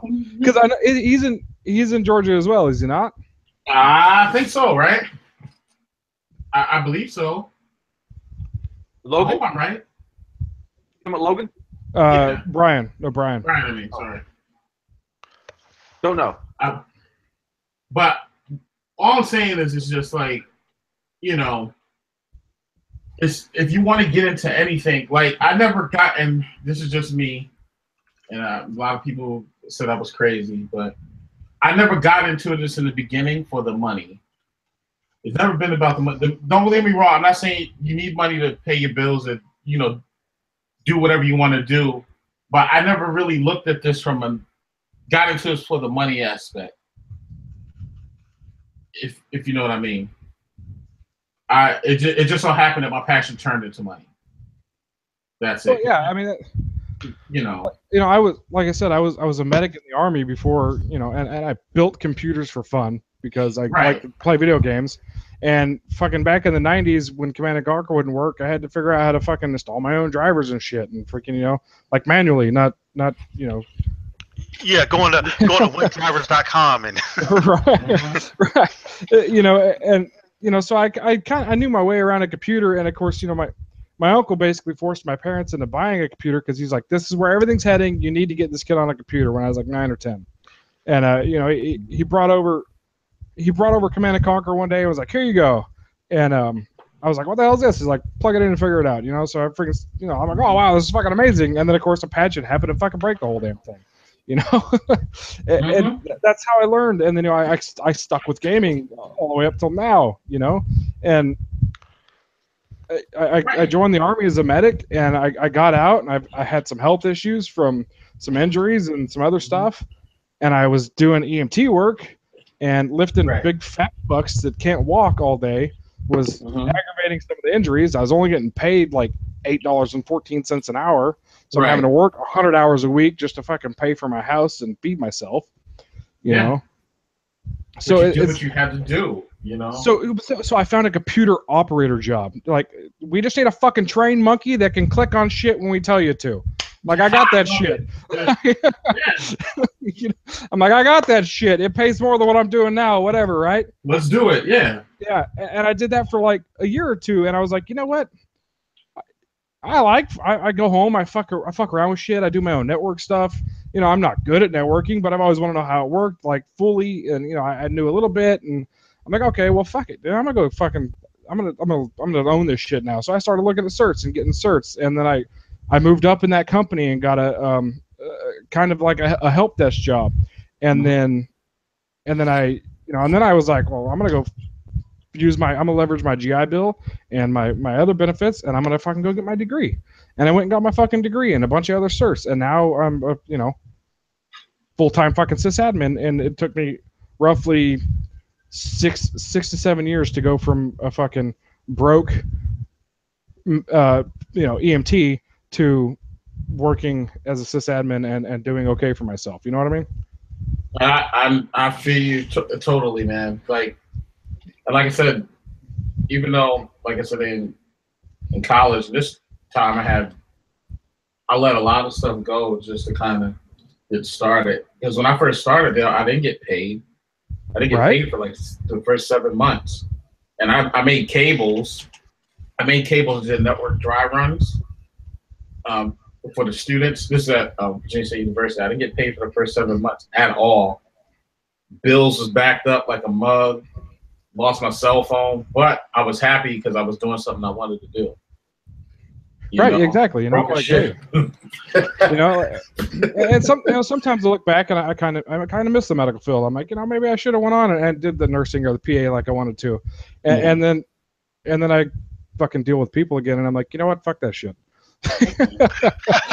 I like how because like working on computers, it's usually when people come over, something's not working, right? But majority of the time as a sysadmin, I'm doing other things like reading about new things or new technology or new vulnerabilities and how to fix it, and it's interesting and it's fun, and I'm fixing stuff and I get the instant gratification of shit working. And then every now and then someone comes over and cries, and I'm like, all right, here you go, fucking just double click, yeah. That's all you had to do. Okay, bye. But in the medical field, every task is someone coming to fucking cry about something. I believe it. So and especially emergency medicine, because everybody's a fucking drama queen. They fucking stubbed their toe and goddamn, they broke my fucking femur. No, your toe's bleeding. You're all right. You want to ride to the hospital? Relax, okay. Yeah. Yeah, I mean, but it's one of those things, like like I said before, whatever it is that you're trying to accomplish, whether it's computers or not, you got to make the sacrifices. Like you said, everybody, just because you work hard doesn't mean you get a reward. It don't work that way. Right. Well, you get a personal reward. It's not a personal reward. You work hard, and if you enjoy what you're doing, it's rewarding to you. Yes. Yeah, you know what I mean? And exactly, I don't make a shit ton, but I make enough to fucking provide for my wife and 2 kids. That's winning right there. That's it right there. Who was it that said it? I'm trying to find him. Here we go. Archon 0607 in the YouTube chat said, if you want to dig for treasure, make sure you love your shovel. Exactly. Yeah, I mean that's true. I mean, in my love for doing this, I've lost several relationships because it always came down to, hey, wouldn't it be nice to go on vacation rather than you spending money to buy a new quote unquote toy? Right. And see, they look at it as a toy, but you look at it with such more potential. Like you could be looking at it as like, hey, this could be something I really want to learn. I might want to bridge into this. The wife's gonna be pissed when she gets back because I just brought home 2 fucking Juniper switches and a router. Oh well, you might have to take a couple of bumps in the road, but you know what? Later on, they'll thank you for it when you're doing great in Juniper. Right. Yeah. Right. But, you gotta look at it. But I mean, I look at that relationship that I just lost, and I laugh because when I look in the news, Well, I mean, I'm sure Adrian could probably look this person up, but when I looked in the news and saw that she kind of sort of left her daughter in a hotel conference room while she went to go do something or something or another, and well, it made the news, and then I had to go hide out for a couple of days because if they look back at our history, our addresses kind of matched up in a point in time where yeah. I'm glad you got low, bro. I had to go couch surfing. Yeah, I don't blame you. I would too. No, yeah, that's what the bed of the truck's for, man. But see, people don't realize, like in this industry that we're in, people don't realize, man, we sacrifice a lot. There's like, people say, well, they don't have lives. I'm like, no, we have lives. It's just not the lives that you're used to living. Right? We don't sit around fucking watching the Kardashians and fucking like my TV time is almost zero. Non-existent. The wife's always bitching like, oh, you're always on the computer. And I'm like, well, yeah, it's like how the fuck else do you expect me to go anywhere else other than where I'm at right now if I don't?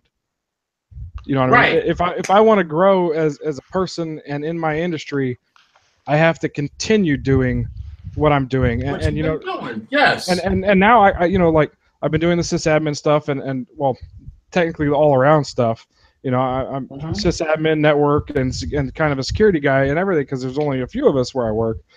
So, but now I want to pivot and like go full-time security and shit. So I'm like setting up fucking malware, analyzing labs and fucking, playing with Metasploit and fucking with all that other shit, like. Like for me, like last year, no, year before that, like I took a gig as a web application tester, right?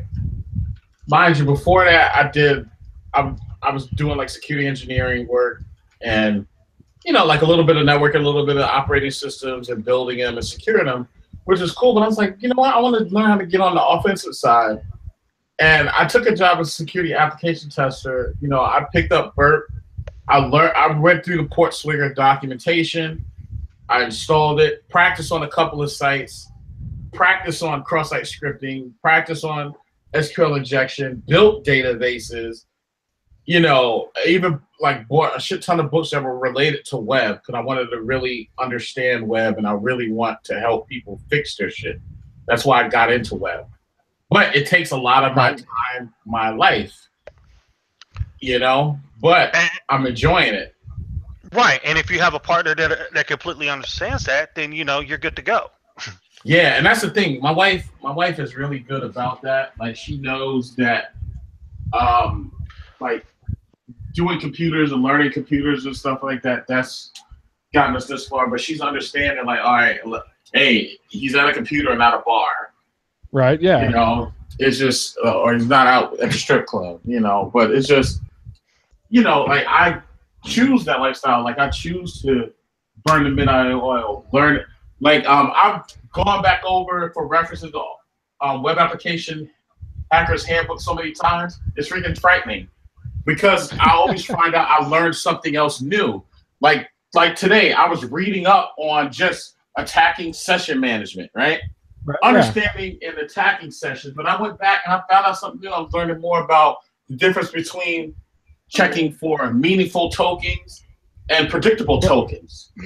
So, kind of along the same lines. I got a responder used against me, and they were able to leverage that shit. And so I'm like, oh, what the fuck's responder like? This is a year or two ago, and I'm like, okay. So I look it up, and I figure out this is Python program. So I go fucking teach myself Python after work, just so I can understand what responder's doing, and then or figure out how to stop it, or at least identify it on the network. Yeah, like right now, I'm in the OSCP labs.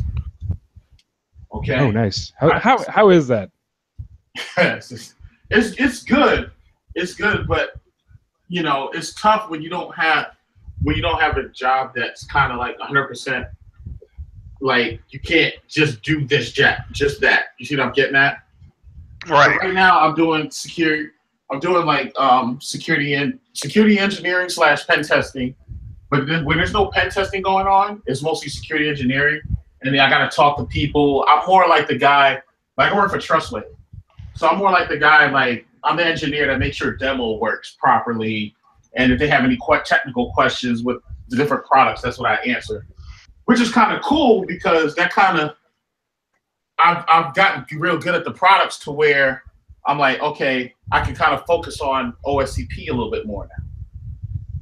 You see what I'm getting at? So during the day, I do that, but then at nighttime, I'm burning the midnight oil, just going through a lab. I just owned a Tomcat server yesterday, and I started working on another one. I try to get 2 boxes a night. My test is July 19th on a Wednesday. On a Wednesday, that Wednesday night, I don't exist to the world. And I'm just gonna go for it. Like, I've spent money and go for the gusto. The key to pen testing: enumeration, enumeration, enumeration, enumeration. But it's more so not even just about the cert. It's just that I'm learning so much. It's a journey for me. That's the key for me. You know, it's the journey. But this is something I really wanted to do. My wife's understanding about it, so I'm just rocking with it. I got anime playing in the background. Crunchyroll has been on Xbox like all day today. In the background. Super Dragon Ball Z, Academia, I mean, you name it, it's been on. You see, Irongeek just posted a thing. It's somebody's talking shit about this lady that talks about drinking beer at work and never experiencing discrimination and laughing at jokes that aren't serious and defending a man. I don't know. Mm-hmm. But it's funny because people are like, who the fuck drinks beer at work? I do. I do. Apparently, all some people. What? I've got a keg. I've got a fucking keg at work, son. Wait a minute. I need to clarify. I need to clarify that. I don't drink beer at work. No. It's a malted beverage. I go out with the CEO, the CTO, and we go sit in the front and we fucking pour a glass of beer from our tap and we sit down and drink a beer at 3:00. Okay, but that's after the work's been done. I mean, what's the harm? Oh no, we're still working half the time. Well, yeah, but 3:00. I mean, you can get away with that. I try to. Your government. Yeah. Mm-hmm. I can tell in his language. Because he said, "Yeah, I drank a beer," but let me clear this up for a second. I'm also working from home, and the 40 hours just happens to be right there. I mean, I just can't let a good 40 go to waste. Right, and you know what? It is crazy. Like, and people don't realize too, because I get this all the time too. Man, I wish I could work from home. No. It has its downsides. Yes, it does. Yes, it really does. Emma, hold on. Go ahead. On the YouTube chat, Emotag asked, with all the learning and looking out for other stuff, how do you not get pseudo ADD? How do I not get pseudo I don't know about ADD? everyone else, but I fucking started out with ADD. So, it's just when you're, to answer that question, when you're passionate about something, for example, if you're into a specific video game, like a lot of people love Call of Duty, they don't care how many times they played the version of Call of Duty. They always find it so new and exciting that they're always willing to come back and play it again. Same thing with computers. If you're into something, like if I'm like right now, like I said, I'm into web app testing. I don't care if it's 1, 2. I don't care what time of the day it is. I'm always thinking about something web related, whether it's SSL connections or CSRF tokens, or I want to know how Apache is built. I want to know if I can even write C code that can do some crazy shit with Apache and own it. Or maybe one day I might wake up and become an encoding junkie, which I'm all fascinated with Unicode and its standardization in other languages. And Unicode's a time sink, by the way. Doesn't Irongeek play with that a lot? I played with Unicode some. Yeah, Unicode. There's some security issues there. I did talk on it like 4 years back or so. Yeah. It's complex enough, though, that I'm expecting to see more flaws pop up in it. Hell, iOS a while back had several flaws you could actually exploit apparently via a SID name to fuck with a system. So you look at that. Right. And that's the thing. You say Unicode SID name? Yeah, you can put, up until Windows 7, it would display it as actual Unicode because it was still using ASCII standard. It seems. I may be butchering this a little bit. Windows 8 and 4, you can actually have Unicode characters that will appear as Unicode characters. But someone, you know how they had that Unicode string that would fuck up Apple products, iOS products a couple years ago? Freeze the phone. Yeah, Darren figured a way to shorten that down to something small enough to put in a SID so you can start making like iPhones freeze when they're nearby. I texted that to all my friends. Nice. Nice. No, but I mean, that's what I'm saying. Like, it's like, okay, with Unicode in general, like I'm really exploring like the different encoding types, of course, from UTF-8 all the way to like 32, even base 64, base 32, base 10, just different, even to the point where I think it's like GBK encoding for, I think that's like Japanese encoding or Chinese encoding. You know, just exploring different types of encoding, just doing some real research in that area, because at the end of the day, in order to bypass web filters, man, it's all about encoding. All about how you encode it and how you put together your payload to be able to make it pass like WAFs or even just basic web filters. Because most web filters that you see actually just really, for some type of security that they put in place, they'll just re-encode your, like say your brackets or whatever else, or single quote or whatever. But if you do double encoding, they don't protect against that. And that's just basic web filtering. But you'd be surprised how many sites don't even do that much. So I'm just, anyway, back on, that's another topic, but anyway, back to what answering the question. It's all about what what you're into. When you're really into something, you're really passionate about something, time doesn't matter. You don't get ADHD, you don't get OCD, you don't get any other alphabets because you're engrossed in what you're doing. Well, I mean, like I have ADD already, or ADD, but it's not like ADD is not a. It's not a disability when you enjoy what you're doing. I get like fucking super hyper focus on what, like, you know, I'll sit here, stay up till 4 a.m, fucking learning how to use Radare or, you know, Ollie DBG or something, and be like, oh shit, I gotta go to work in 2 hours. I better go take a nap in the shower. You know? Yeah, I mean, you know, I don't know. Early on in my education, I had a really good instructor that basically told me, hey, you as much as you try, you can never drink from the water hose. Right? Yeah, you can't. So I've always set out a list of things that I wanted to learn, and I just stick with that. I stick with that list, and then if there's something that amongst that list that I want to take a subset of, I'll just set that aside for later. Mm-hmm. If I stop getting someplace with something, I'll stop and take a break. But as long as I'm making progress, or I'll go for 24 hours almost. I love it, man. Right, but I mean, that's like you can't learn. You can't learn everything though. Right. Yeah, like I'm not gonna go out here. I'm not gonna go out here and try to learn C# and all these other languages. I don't care about them. I care about Python because that's what most security tools are written in, and a little bit of Ruby. But so getting into InfoSec on the red team / even blue team. Yeah. Like actual real security, like incident response or penetration testing, you need to know C, you need to know how the networks work, you need to know how AD works, you need to know how to program in C, Python. There's a lot of stuff you have to know. It's almost like drinking from a water hose. You know what I mean? Like I'm not learning anything that's not useful, because the more I learn about all the systems that are in use, the better I can be able to, when I learn how to attack, understand what I need to do to attack. Here's something.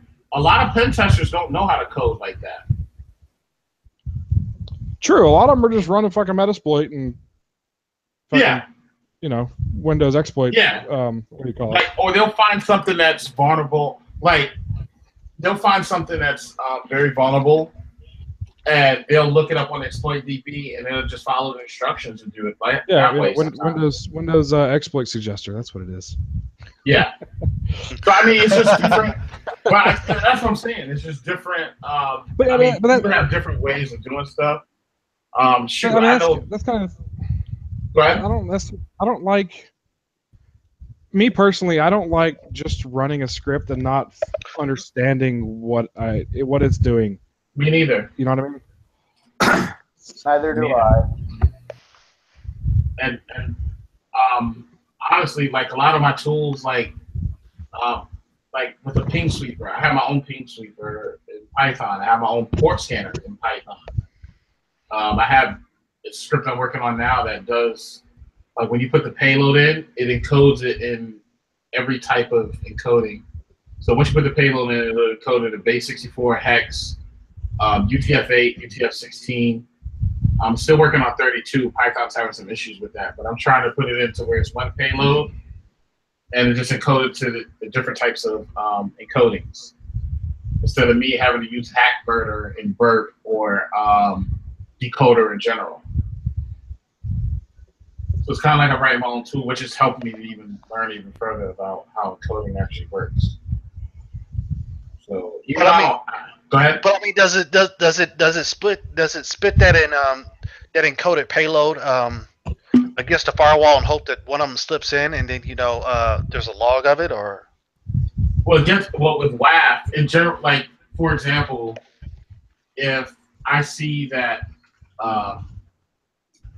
a web application is vulnerable to like CSRF, and if I try to use like a different, just an encoded payload that has just basic like cross-site scripting in that particular payload, just to get it past there, that might be a situation where the WAF is not even looking for that, because it's looking at it's looking at something totally different, or it's not even turned on, or it's not even in the whitelist or the blacklist. So it just depends. I just like when I'm doing any type of payload now, I just try to encode as much as I can because, like I said, I'm an encoding junkie. Before I was just putting payloads out there in the raw. Right, and then there's a paper trail that says, "Hey, look, this person just try to do the spray and pray." Yes, when I first started with web testing, I was like, "Oh yeah, script alert." I wouldn't even do a prompt. I'm like, "Oh my goodness!" And then my good friend, one of my good coworkers, he said, "Dude, you know who you remind me of right now? Magic Johnson in the '90s." I said, "What are you talking about?" He said, "Bro, you just sticking your stuff out there and hoping something come back to you." I said, "Come on, man." So that's how he broke it down to me. He said, "Look, you gotta look at web application testing like sex. When you see the girl that you want, you don't just go right in for the kill without any type of protection, meaning encoding. Look at encoding as your condom. So when you get ready to slip inside of that WAF, you don't go in right away raw, because you go raw, you come back, it's a problem. But if you put encoding on top of your payload and slide it in, you just might hit something." Okay, so next time I try to make out with a chick, instead of putting on Barry White, I'll make a little caption of just that section of this video. Oh my God! This was told to me. This was told me. And sadly enough, I said, "Oh yeah." So now every time I'm putting my payload in the WAF, I'm always using some type of encoding. And he said, look at the types of, and also too, like, look at the types of encoding as type of condoms. So hex could be Magnum or whatever you want to call it. You could just have the cheap stuff like base 64. So since it's so easy to decode, you can let base 64 as one of those cheap condoms that you find in the dispenser in a bathroom. That's condoms, yeah. Yes. You got the person in the chat like, "Hold up, I need to encode." Oh my God.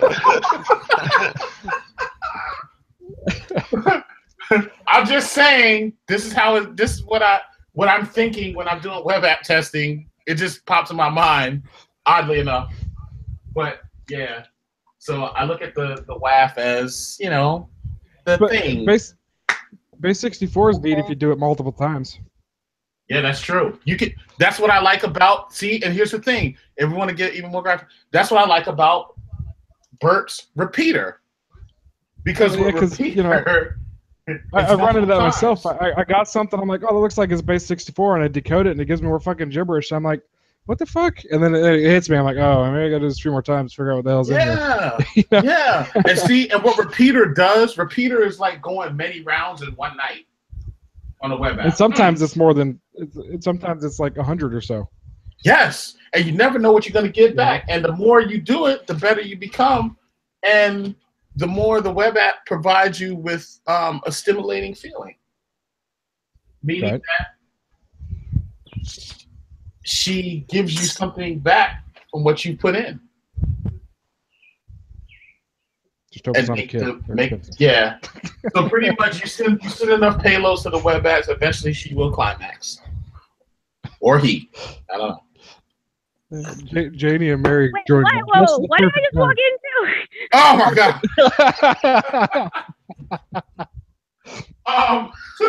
Okay. Hello, ladies.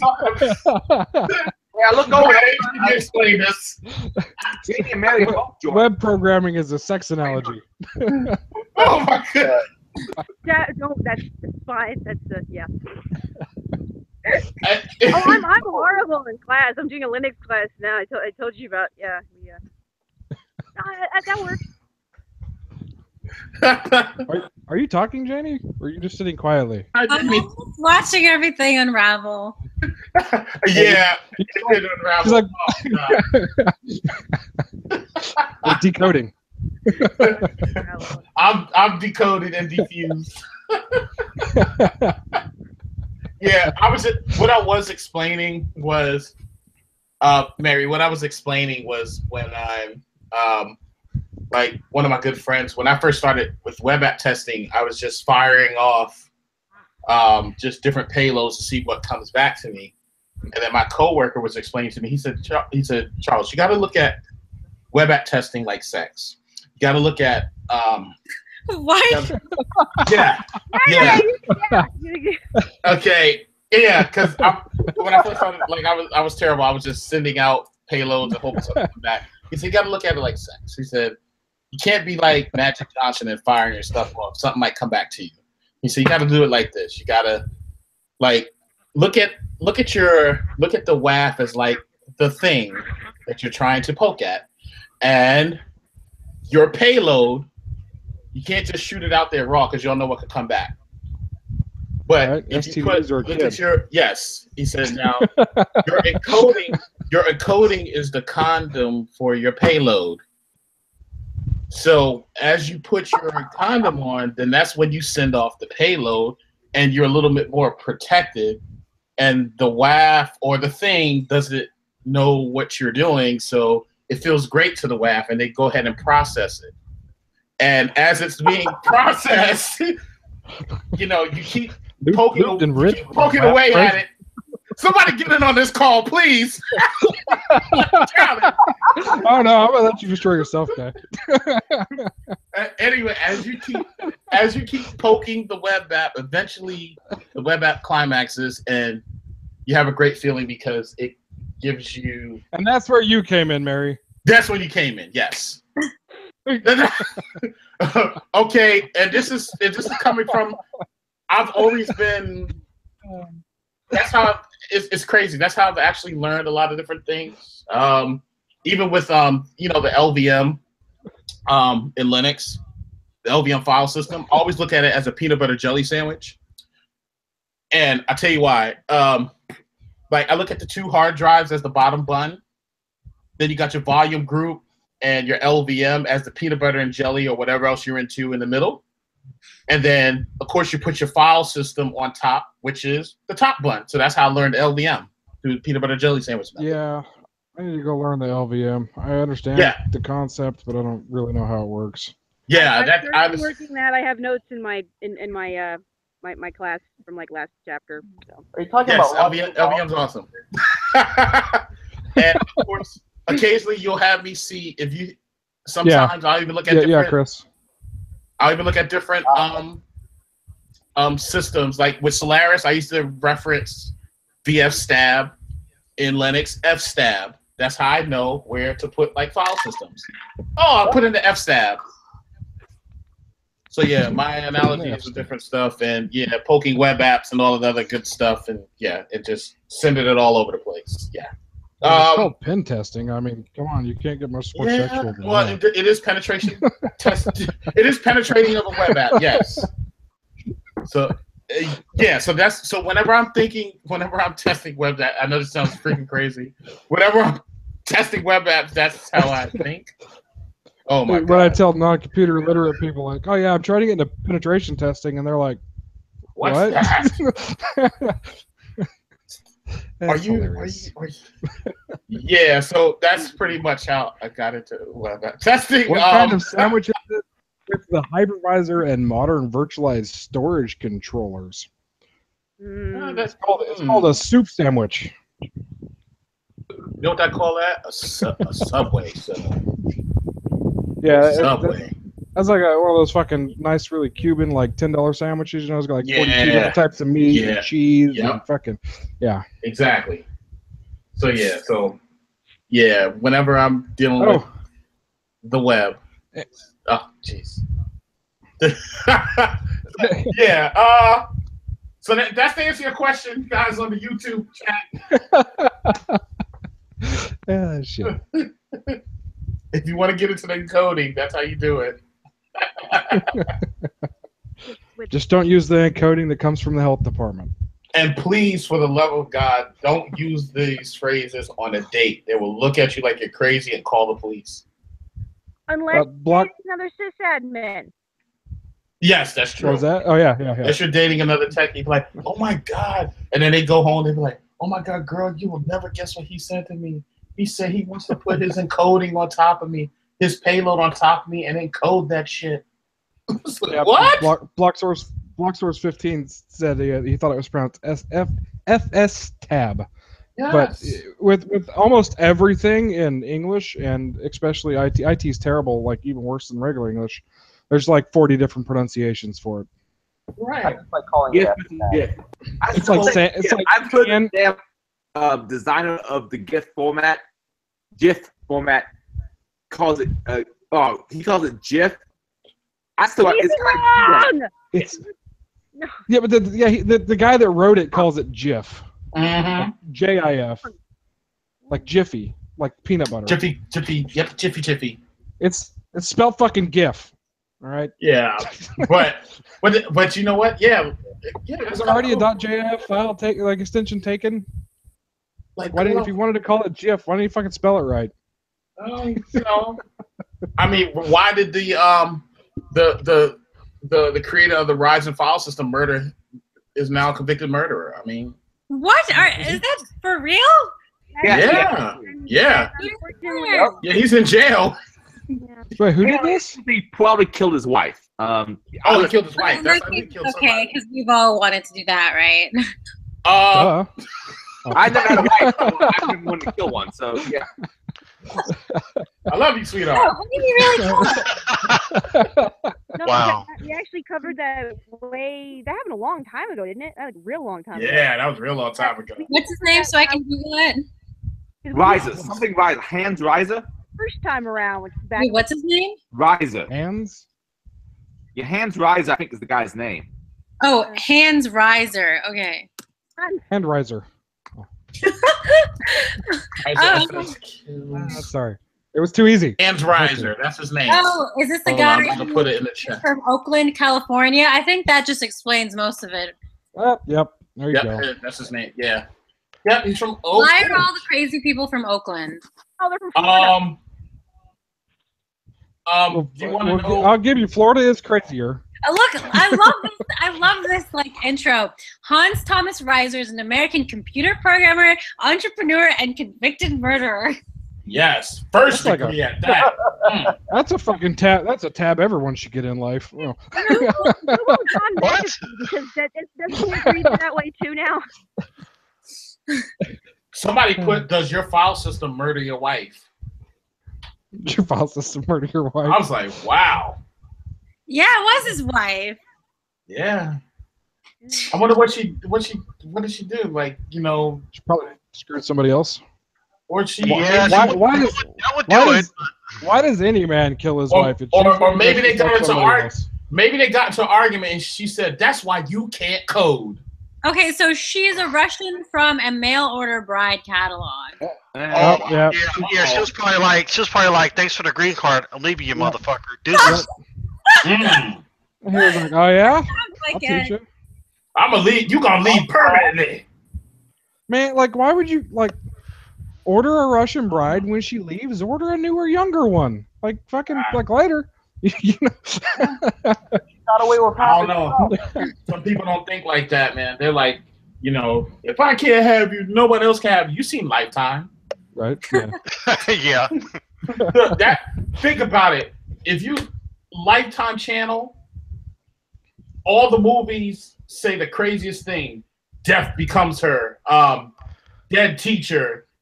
Serial that's just real too. Yeah, like, and it's like based on a true story. I'm like, damn, when this happened? Actually did in Omaha. My husband used to beat me next on Lifetime. There was a while back in like in the 90s.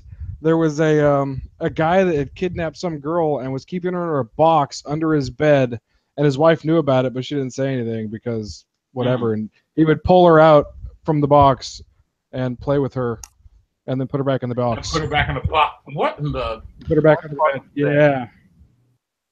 That was wow. That was some fucked up shit right there. Yeah, that's scary.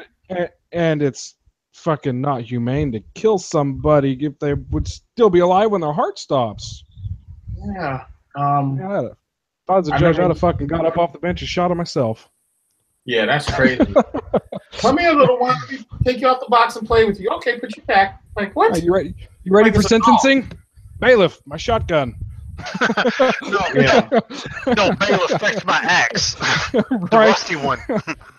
No, Get bailiff. ice. No, bailiff. Let's take this to the Atlantic Ocean. Cut his leg a little bit and splash him around in the water and wait for the sharks to come. That too.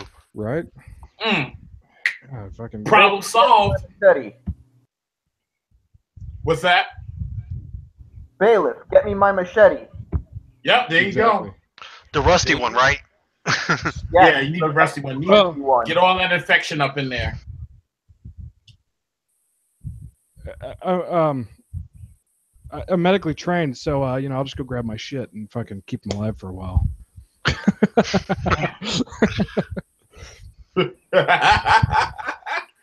Oh my god! There you go. So Mary, your quest for bandwidth, what did you figure out? If I charge my phone to a decent amount and stand in my yard where I have dual on both cell phone towers, I can kind of talk. Yeah, I've been out to your house before. It's kind of weird. It's really dependent on where in your yard you're at. You can get like full LTE signal or jack shit depending on where you're at your property. Right now I'm at a LTE at about 3 out of 4 bars because, well, if here that way, then you can almost see the cell tower in Judah. And they finally put antennas on the Springville Tower, which is like line of sight, like right that way, which is behind the trees. But they haven't actually turned them on yet, so I don't know if they're AT&T antennas or Verizon antennas. But I should be just far enough away to not be under the umbrella. Yeah, we need to get more of you shitlords and ladies out there at Hackers on a Farm next year. It was a good time this year, and man, we ate well.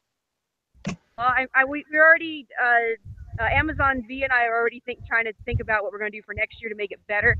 One of the things we decided is we're going to probably cut lunch out because there's usually so much food that by the time anyone has a snack for breakfast and we have leftovers from dinner, that there's almost like no time to actually do proper lunch. So snacks, but we'll just end up grazing probably next year. But yeah, that seemed to work okay. The pig roasting was really good though. That pig turned out really well. I want to do that again, definitely. I had some doubts about whether or not it'd be cooked properly, but the next day, 12 hours later or so, it was still at 160 degrees down that pit, and it came off, pulled off the bone. Yeah, I think we dropped it in there at about midnight, and it was actually probably ready by about 10 a.m. So next year, we're going to send someone other than your husband to pick up the charcoal, because he takes too long to get back in the store. He talks. Well, next year we'll know what we need, so we'll make sure that we have it before we need to do anything. Just that this 5 bags of charcoal. For a 60-pound pig, 5 bags of charcoal seems to do the job. Well, we still have 2 more here, so I can store them, and then we'll do so bad. But he grows a lot, so. But no.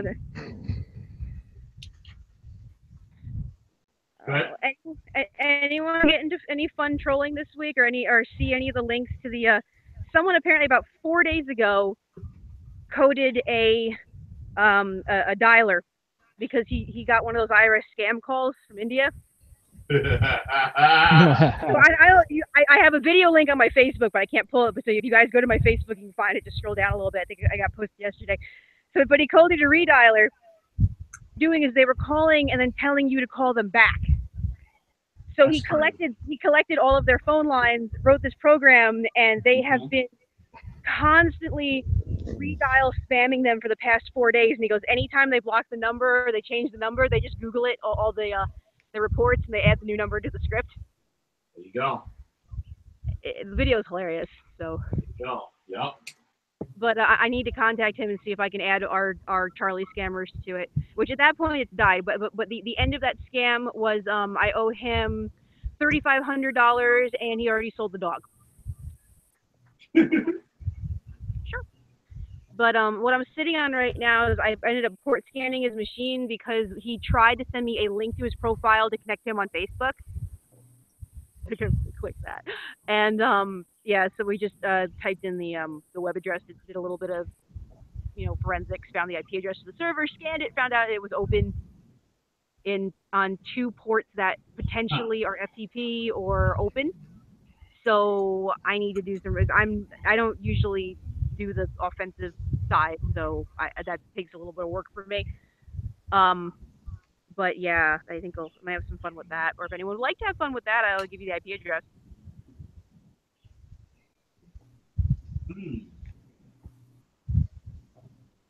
I'm not. Oh.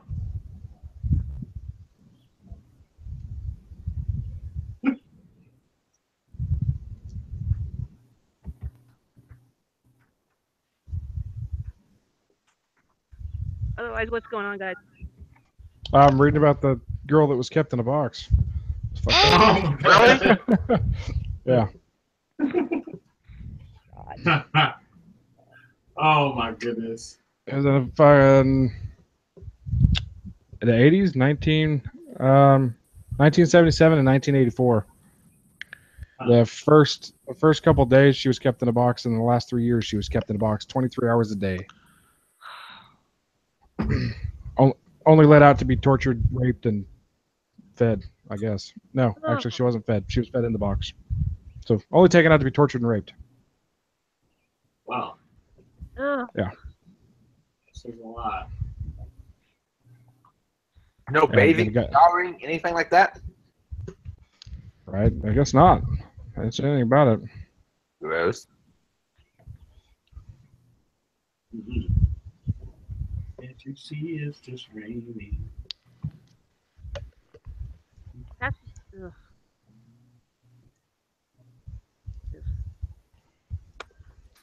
I had surprise chickens today. What? What was that? I had surprise chickens today. I'm like, anything.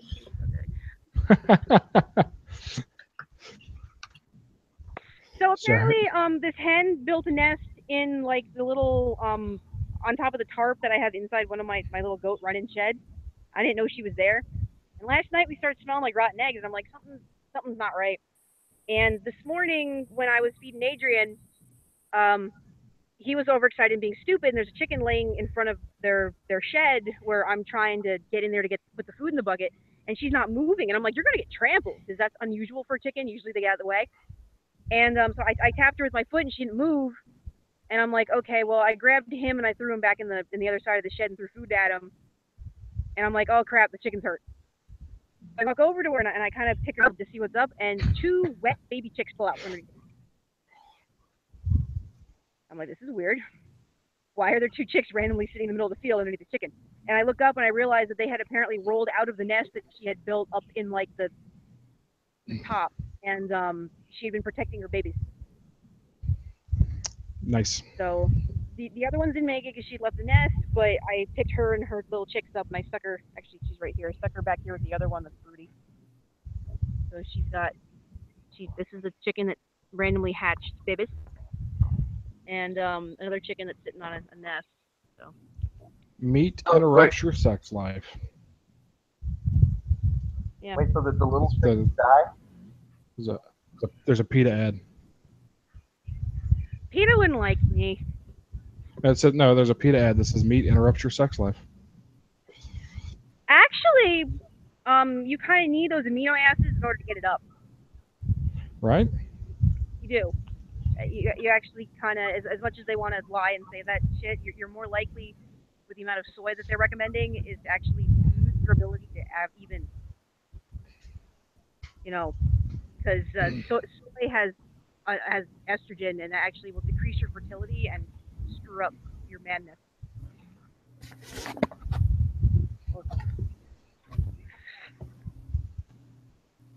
Cool beans. How's the Asian goat, by the way? The Asian goat. What? Asian goat was sick a while back. How's the Asian goat doing now? Rabbits. Funny.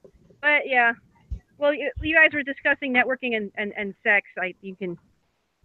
So this is the parent process, and these are her little pids. And then we have another thread over here with the parent process and her little pids. And that's the okay. All right. So.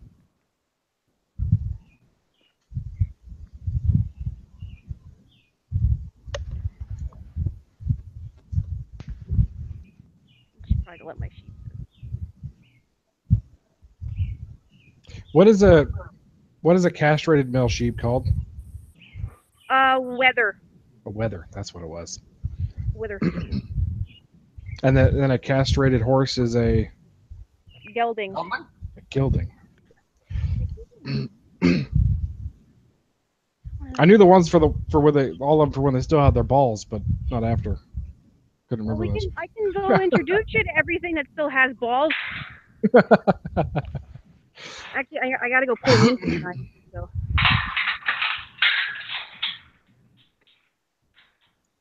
Wait, what do they call male dogs before or after being castrated? But they're dogs with balls and dogs without balls? I don't think we really have names for that. Well, female dogs are bitches. I think dog is just male. It's neutered dog. I'm pretty sure. I don't think the dogs have a differentiation. I know. Yeah, if the dog bred, I think you might sometimes be referred to as a sire. But I don't think there's a term for a neutered dog. Or a neutered dog. Well, because I know it's just a dog. But they call females bitches if they're breeding. If they're unaltered. Is that a goat? That is a goat. That's Adrian. That's the other Adrian. Yeah, don't you recognize the beard? My beard is much bigger than that Adrian's beard. Okay. But that Adrian, I gotta admit, that Adrian has much bigger balls than I've got. You want to show him off? You turn around. It just does. I mean, I can see the balls. I mean, that goat's got much bigger balls than everybody. Yeah, its balls bigger than pretty much any human balls I've ever seen. I watch a lot of porn. Wow. Holy shit. Stop talking so everyone can see his balls. Janet, and Emily, hey. Mary, say some stuff so we can see the ball. What? Oh. We got to speak for it to make your webcam be the focus. Okay, well, that's good. It turned the other way, though. 3.5-year-old goat now. Oh, we have Kitty. Hey. Yes, right there. There you go. There's Adrian's nuts. That's the biggest sack that I got. Yeah. I have to admit it. I'm not ashamed. I'm fine for a human, but I can't compare to goat standards. You're a good boy, yes. My good boy. Okay. Yeah. And then there's. How long do goats live for? Depends. A lot of times the boys, because they get used so often, maybe 5 years, 3 to 5. He's 3 already. Half. I mean, if they're doing really well, they die happy though. Some will make it as long as 15, but you got to remember, often when they don't always get to experience their entire existence, because a lot of times they'll get sent to the meat glue factory. Yeah. Well, no, they don't make. Okay, Brock. That's my ram. I love him. He's awesome. It's okay. He also has ginormous nuts.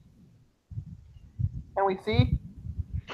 When they come back over here, Adrian's a little limpy. I don't know what he did to his foot, but I still need to go check that out. You want to get out of the way, Kitty? Probably whacked it with one of his nuts. All right, here they come. That's Minion.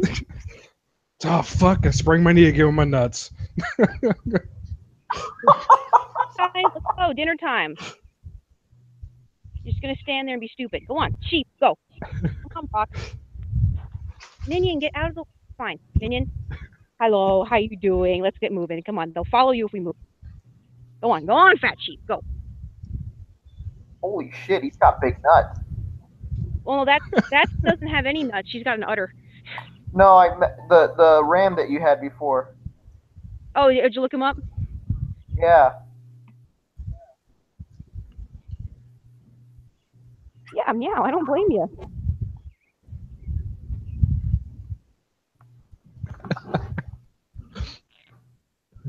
Wait, one of them was fucking with a duck. Huh? Oh, I don't know. One of them was like screwing around with a duck. By the way, duck, I love duck. Duck tastes great if you cook it right. It's easy to make it too greasy. Yeah. But every amazing duck that I've had has been excellent. Hi. Come on. Duck is just one of those things you gotta cook just right to make it good. Okay, come on. You need to get in there now. He's got little tiny balls. You can see him. I'm going to be weathering him, so he's going to be a wool weather. All right, and now you. Come on, Brock. I want to get this gate closed. Hurry up, sheep. Make me a t-shirt. He'd probably make a really nice wool anything because he's gorgeous. See, we need to figure out a way to get Minnie some fiber so she can send us constant goat pics for memes and have the bandwidth do it. We get a bandwidth is kind of crap. We need to figure out how to get a connection. directional Wi-Fi repeaters. Yeah. That way we don't have to dig. Well, surely there's a tower in her area we can get pointed at her. I tell you, the Spring Mill Tower, if you guys want to rent a microwave on that, it's almost line of sight to the house. There you go. My laptop has built-in WiMAX. Fucking start up the GoFundMe. Oh, no, actually what I was considering doing was starting the Broken Schnauzer Retirement Farm because I keep collecting these broken dogs. Doesn't Ubiquity have WiMAX crap now? I have WiMAX built in, but we don't have access to it in this area. No, I'm saying Ubiquity. I think they have WiMAX 2 shooters thingies, bobbers. Fucking word's not coming out.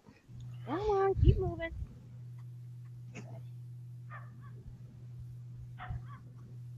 Transmission antennas. There we go. Well, that's cool. And Ubiquity shit's cheap. Go on. Come on. I'll let you out tomorrow. Get your butt in there. Both of you. Get in there. Fat ass.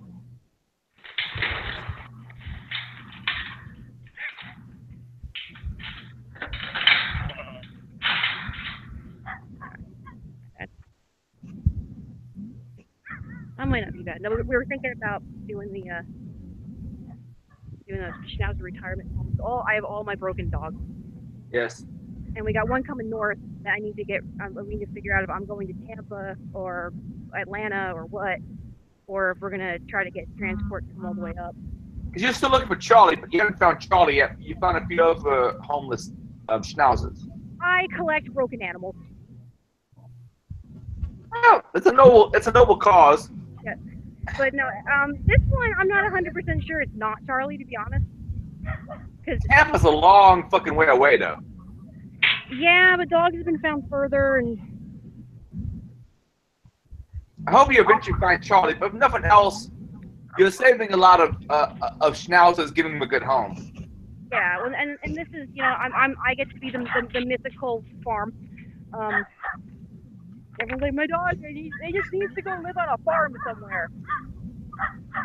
Oh, yeah. I'll be here. So. All right.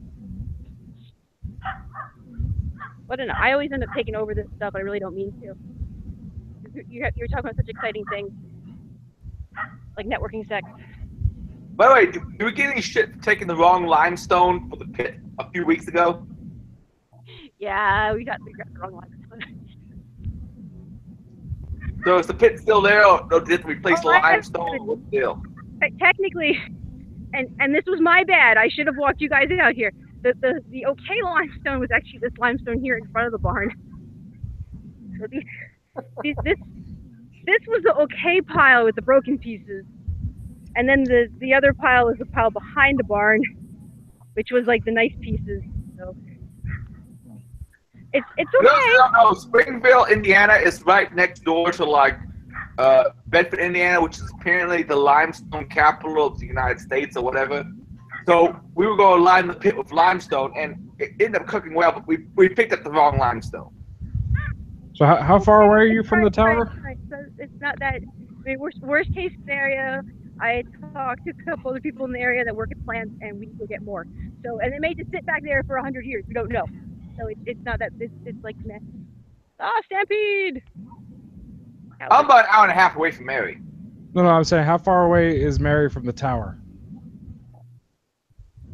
The new tower is going in. Yeah, well, the tower that can see your house currently. The one in Judah is. There we go. The one in Judah is over there, and it's approximately 5 to 7 miles. Okay. If I go a little bit higher on the hill, I can actually show it to you. The one they're putting into Springville. Oh, come on. Oh, I can't zoom. Can I zoom? No. I don't think so. If you look really carefully, you see the blinky light? You should be able to if you're on your camera phone. Not if the app doesn't allow it. No, I don't think the app can allow it. Yeah, I don't think the Google Hangouts app does allow it. If you look, like, right there's a blinky light. That's the new tower. So from the new tower, I think I'm just outside of being under the umbrella, which is a plus. And there's line of sight within 100, not even 100 feet of my house. Oh, crap, I have a dog. It's not supposed to be a dog. So Ubiquity stuff, they've got a 30 meter or 30 kilometer range, which is 18 miles. So put a dish on the tower and like a Yagi antenna on your house, and you'll be good to go. Yeah, that could work. I have to go collect dogs because there's dogs. There shouldn't be dogs right now. And one of those dogs is going to end up getting himself kicked by a cow. Talk about things. I'm muting myself.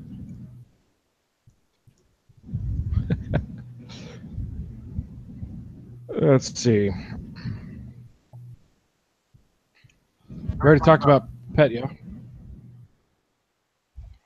Yeah, next thing on the list after I rearranged things was password acoustics. But what it points to doesn't make sense. I've heard of people like listening to the sounds from a phone, figure out what password someone is typing based on keystroke sounds. But I don't know how reliable that is. What? So they're wanting. So what? Now they're saying, what can you I guess what can you make with a password using an acrostic, which an acrostic is the first letter of each line creates a word. So this is Jenny Lind B. I don't know. Yeah, JENNYLINDB is the what do you call it they have here. Oh, Jenny Lind, I guess the B is not part of that. But that's I guess it's kind of like remembering your password while typing a stupid-ass long poem.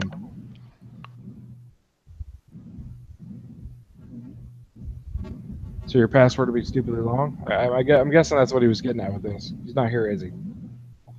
I don't think so. George 4 version not making.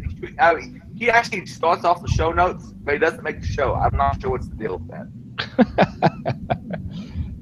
But it looks like that's what he was because what can you make? Like, what kind of password can you make while making a poem where the first line starts with the letter that spells out something? I'm not very creative at all, so that'd take me a day or two. I'm sure he's getting at the whole don't change your password every 90 days. Just use a longer password thing that's going around right now. I'm partly in favor of that because of the number of times I can get into a system by just going spring 2017, summer 2017. There's so many people that follow that fucking metric, and because that's one uppercase and some numbers in it, and it's over 8 characters. Yep. The basic Microsoft password requirements, it fits. So Microsoft's quote-unquote password requirements are extremely laxed. And if you don't know how to enforce more than the quote-unquote, what do they call it, password complexity requirements, just the default setting in a group policy, if you don't know how to do the other stuff, you're going to get really shit passwords, you know what I mean? But you're going to force longer passwords, just not in the normal group policy. And a lot of people don't even know about the I can't remember the name of the thing, but it's like password additional another.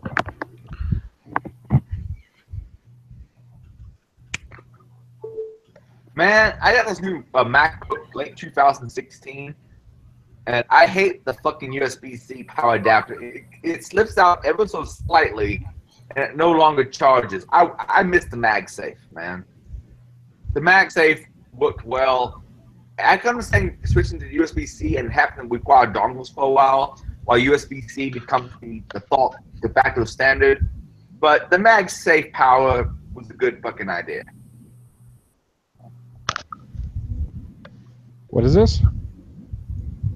Oh, my laptop I use for this cast and other things is late 2016 MacBook Pro, and it has all USB-C, including for power.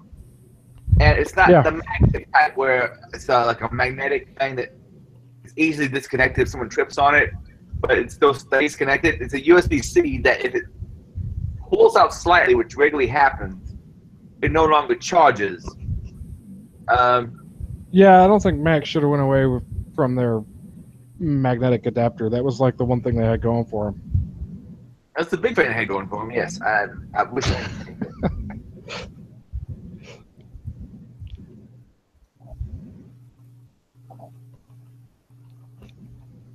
It's fine-grained password policies, by the way. And Janie left, and then I don't know why she left. We missed the Janie. We have no Janie. She just poofed. I didn't ask her if she needed a job, so that wasn't it.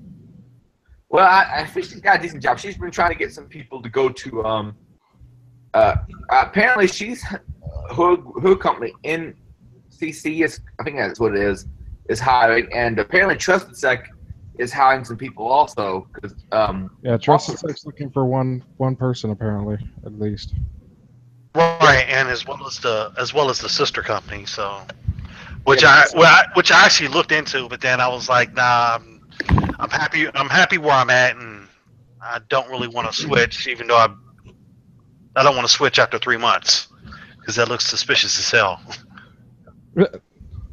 a little bit, I suppose. But then again, I have a tendency. I'm staying at companies way longer than I've been at my current company for 3 years. Is it? Company before that, I was at for 2.5, or maybe it was like 1 year and a half. Then the company before that, like 15 years. Yeah, 15's too low. I don't move much. I think 2 or 3's probably all right. I mean, if you really, really like the place, sure, stay. But you know, sometimes happiness is better than money. I agree. I love where I work right now, so I wouldn't, for the world. Well, yeah, I mean, my company has its advantages and disadvantages, like with anything else. Card. The cat card ain't worth shit. But you get the CAC. Saying cat card isn't that like an oxymoron? Yes, it is. Well, no, you get common access to common areas. Right. No, it's a common access card. Cat card. Yeah, that's what I'm saying. You get common access to common areas that you sometimes avoid that secondary rectum search. Did you hear the DoD was toying around with the idea of putting fucking EMP emitters over their doorways, around the doorways, so when you walk into a secure area, you get hit with an EMP? It wouldn't surprise me. and somebody was like, what about pacemakers? Like, yeah.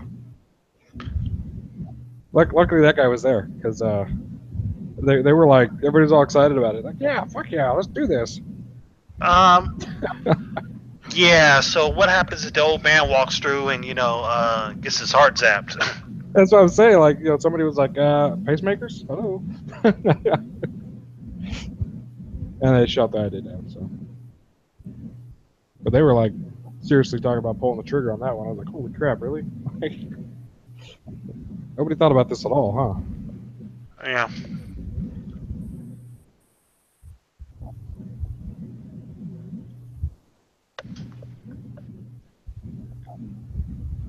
All right. Nobody wants to try a freaking password poem? Go for it.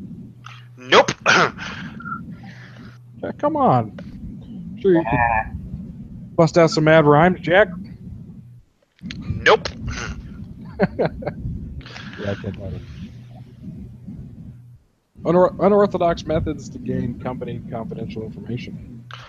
And there's actually a story behind that. I was actually watching a Twitch live stream, and and my friend was on a train, and she was just talking. And what I noticed, it was like really late at night, and she just got back from downtown, and this was in Austin, Texas. And there was that is a testicular cancer of Texas. Anyway, continue.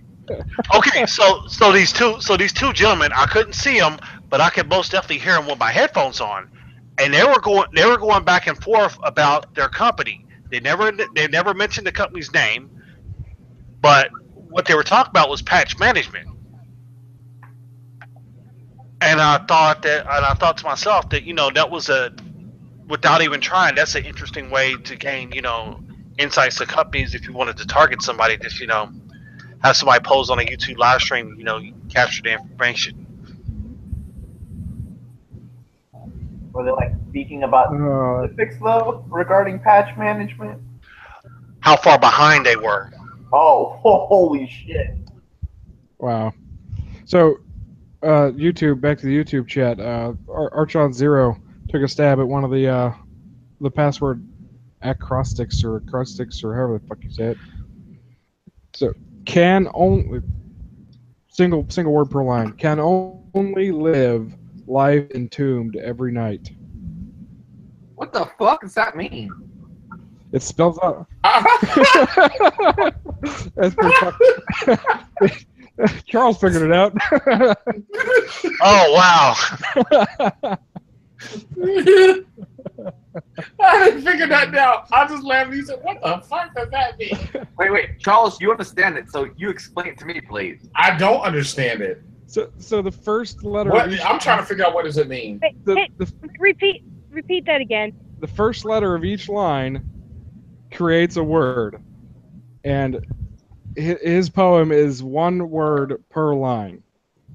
Can only live life entombed every night. The fuck does that mean? What does it spell out? What does the first letter of each word spell out? Colleen, isn't it? Yes. Yeah. The girl that was stuck in a box for 3 years. Oh, God. 23 hours a day. Wow. Fancy art poems. Okay. Back to your unorthodox fucking stealing of corporate information. That is, yeah. I don't even know what to say to that. but yet a couple days later she was at a ghost town with her soon to be ex-boyfriend. And he was talking about his job, and the whole time I was screaming like, dude, fucking OPSEC, and I figured out where the fuck he worked at just off some of the things that he was saying. Where did he work at? You think I'm really going to spill that information?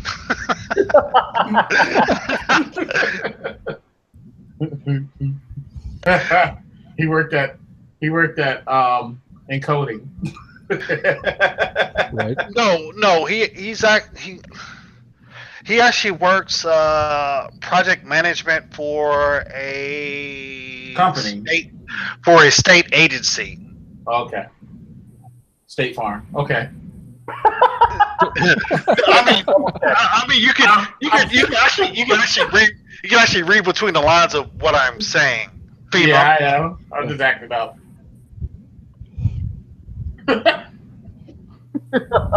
Jack, man, I swear, I love when Jack tells the stories, man. It's just hilarious. Like, I feel like I'm there.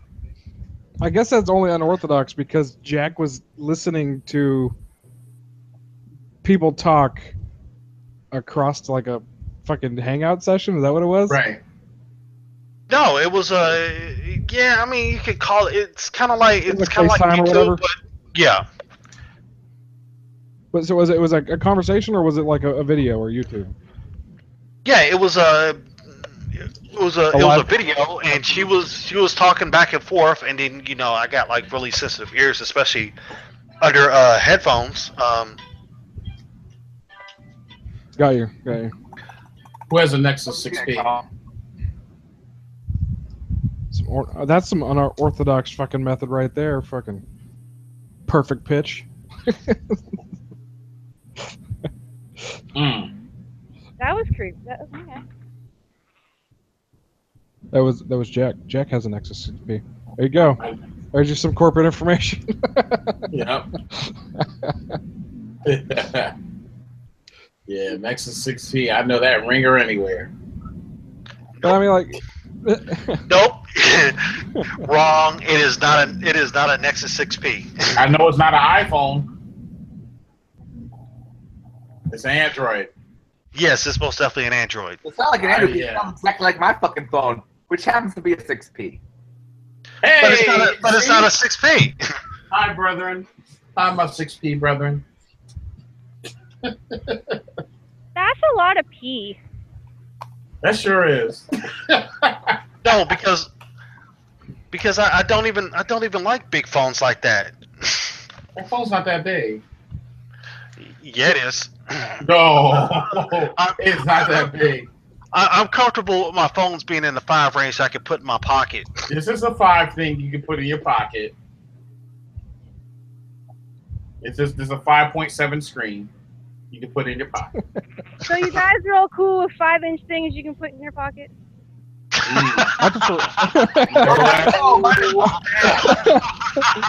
know what? Thank you, Mary. I was going to go there, but I wasn't quite sure how to segue. I plead the fifth. Yeah, you just yeah. Yeah. Yeah, I did start it. Mary from the back with a fucking assassination.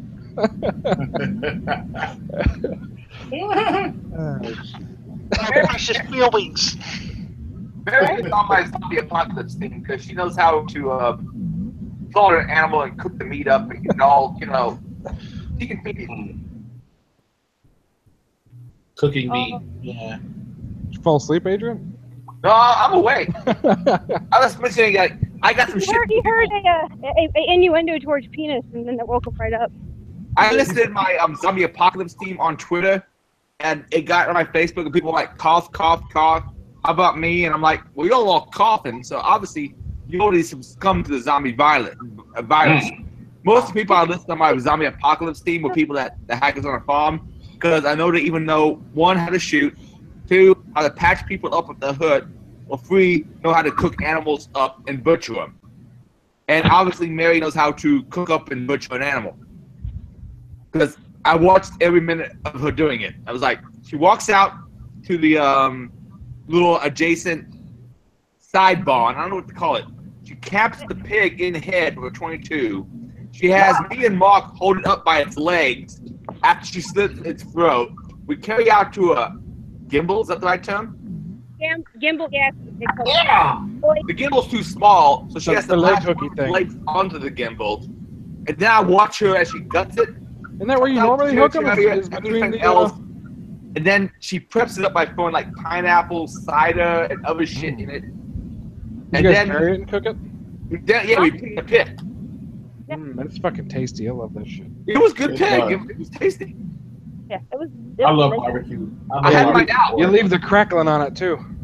Yeah, everything was on it. She got the hair off it with like a blowtorch. But yeah, Mark. Oh, you leave the head in it too, man. Idea, but I had my doubts with the pit, but it ended up working really well. No. We made that blowtorch for parts that we bought that day, too. I went to Tractor Supply and picked up blowtorch parts, and we just put one together. Well, you need some hose, propane, and something to make a spark with. Next, I think we need to find a firing range that's closer to the place. There's 2, actually, but with the private club, so I'd have to contact them and see if they let us. There's actually a rifle range 2 miles from the house. Do what you can arrange, because, yeah, the range was a little bit out there, the hilly. I remember at one point I was shooting 22s, and somehow or another they started ricocheting back towards us. Did you hear the snap? That was because he hit a piece of limestone. Quit shooting still targets with 22s. Yeah. I'm about to start milking goat.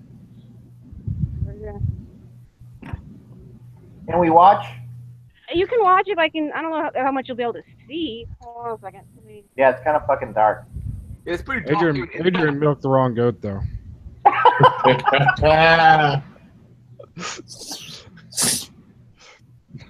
Gonna milk Adrian. Yep. Adrian can't be milked. Adrian's male. Yeah, but he milked another way. Hello.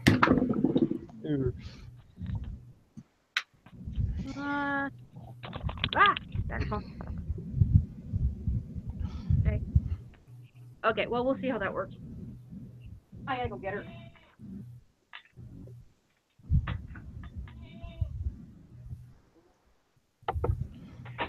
Do you know what he was trying to get at here with the unorthodox methods to gain and Eastern Orthodox methods to gain there, Irongeek?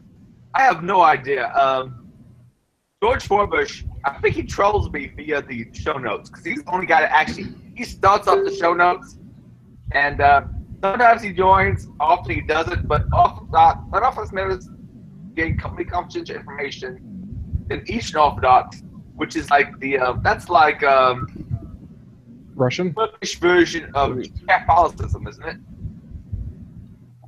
Do what?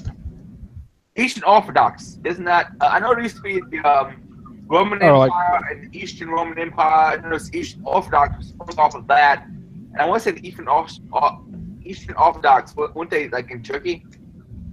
I have no clue. Not sure. I don't know religions. I'm not really up on it either. So I'm thinking. What were you talking about? Teammaker 502. He's in the chat. Teammaker said he was the one that put it in. What are we referring to?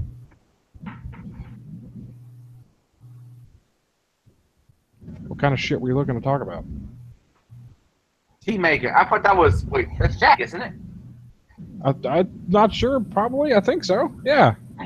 What the fuck are we talking about, Jack? What are you talking about with us? Funny thing is, I've never actually hung out. Jack is actually pretty damn local to me. I've never motherfucker. I mean, I need to get him. We need to get a geek breakfast going. We saw him do a geek breakfast here in the Louisville area, but it's been probably like a year since we've done one. I need to get Jack out to one of those because we got some really good breakfast places here in Louisville. The names are escaping me at the moment because I'm a little hot, drunk on mead, but mead. Nobody cares. And I hear there's like a timing technique to this. I can hear it. Yep, just got it going on. Go ahead and speak some, Mary, so that make sure it focuses on your camera. What? Yeah, just speak some. Describe how do you milk a goat properly. Because Mary tried to teach me to milk a goat, and I failed at it terribly. I grabbed the udders in the wrong spot. I just don't know how to milk a goat. She has a video of me trying to milk a goat, and I fuck it up badly. But Mary, obviously, look, if you watch the video, she knows how to milk a goat. Did you forget to move the balls out of the way? This is a female goat.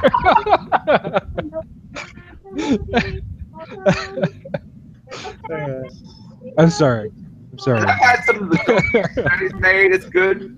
I probably drank some of the goat milk. I don't recall. But right now, Mary on camera is milking the goat if the camera switches to her. No, well, we're done. So how much milk comes out of a goat in a standard milking session? That much milk? Well, right now, for her right now, because I technically should have waited a couple hours, that's probably... It's like a pint? That's probably a little over a pint for this. She gives anywhere... she probably gives about half a gallon a day, so... Wow. I logged on just in the no, right that's time. not, no, that's not a lot. Kitty? Here. So how much cheese does that make? Someone in the chat said 2 ounces. Someone said, talk about 2 ounces of goat milking. That's about 2 ounces of cheese. I mean, like hardly. When Allie's my good milker, but she's a freshman this year, and she gives like almost 2 gallons a day. Oh wow. So like ice cream is a first freshman, so a half gallon for her first time. That's not that bad. But it's not very much. And this I'm not keeping that for the house right now. So do you get more milk if you were to do like the vacuum suckers that they have for like dairy farms? No, because they just pop off when the udder's empty. And it really depends. There's different grades of that, like the dairy, the full blown milking pulsators.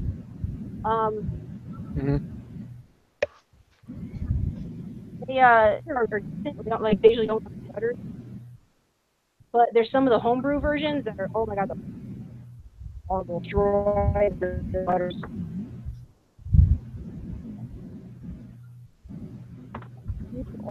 That's what my wife said about the kid too.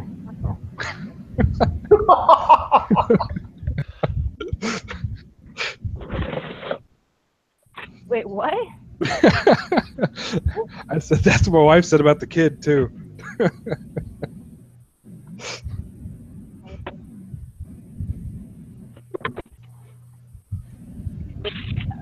You guys always catch me here in farm first. No, where were we? We were talking about exciting things. What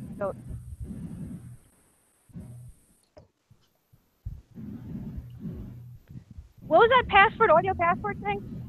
Password acrostics. I think. Yeah, I think he misspelled that. I think he meant acoustics. No. It's acrostics. It's a poem. It's like really, really old, crappy stenography, because the first letter of each line in the poem spells out a word down the left-hand side of the page. Okay. Yeah. Yeah, an acrostic is a poem or other form of writing in which the first left letter or symbol or word of each line or paragraph or other reoccurring feature in the text spells out a word. And they wanted you to do that with your password? So your password just spell out \n over and over and over again.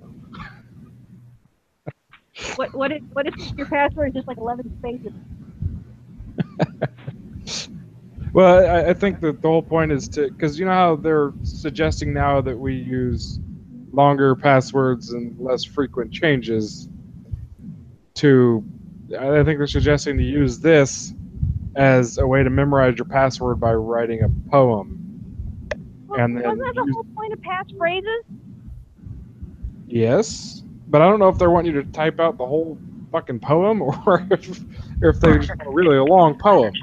No, they want a really long poem, but like there was one guy that would use every single one of the women that he slept with in a list. Like, isn't there a song that lists all the guy's exes and it's like 50 girls? Yeah. Yeah. I got hosed in different area codes. Sorry. I'm not politically correct at all. That's okay.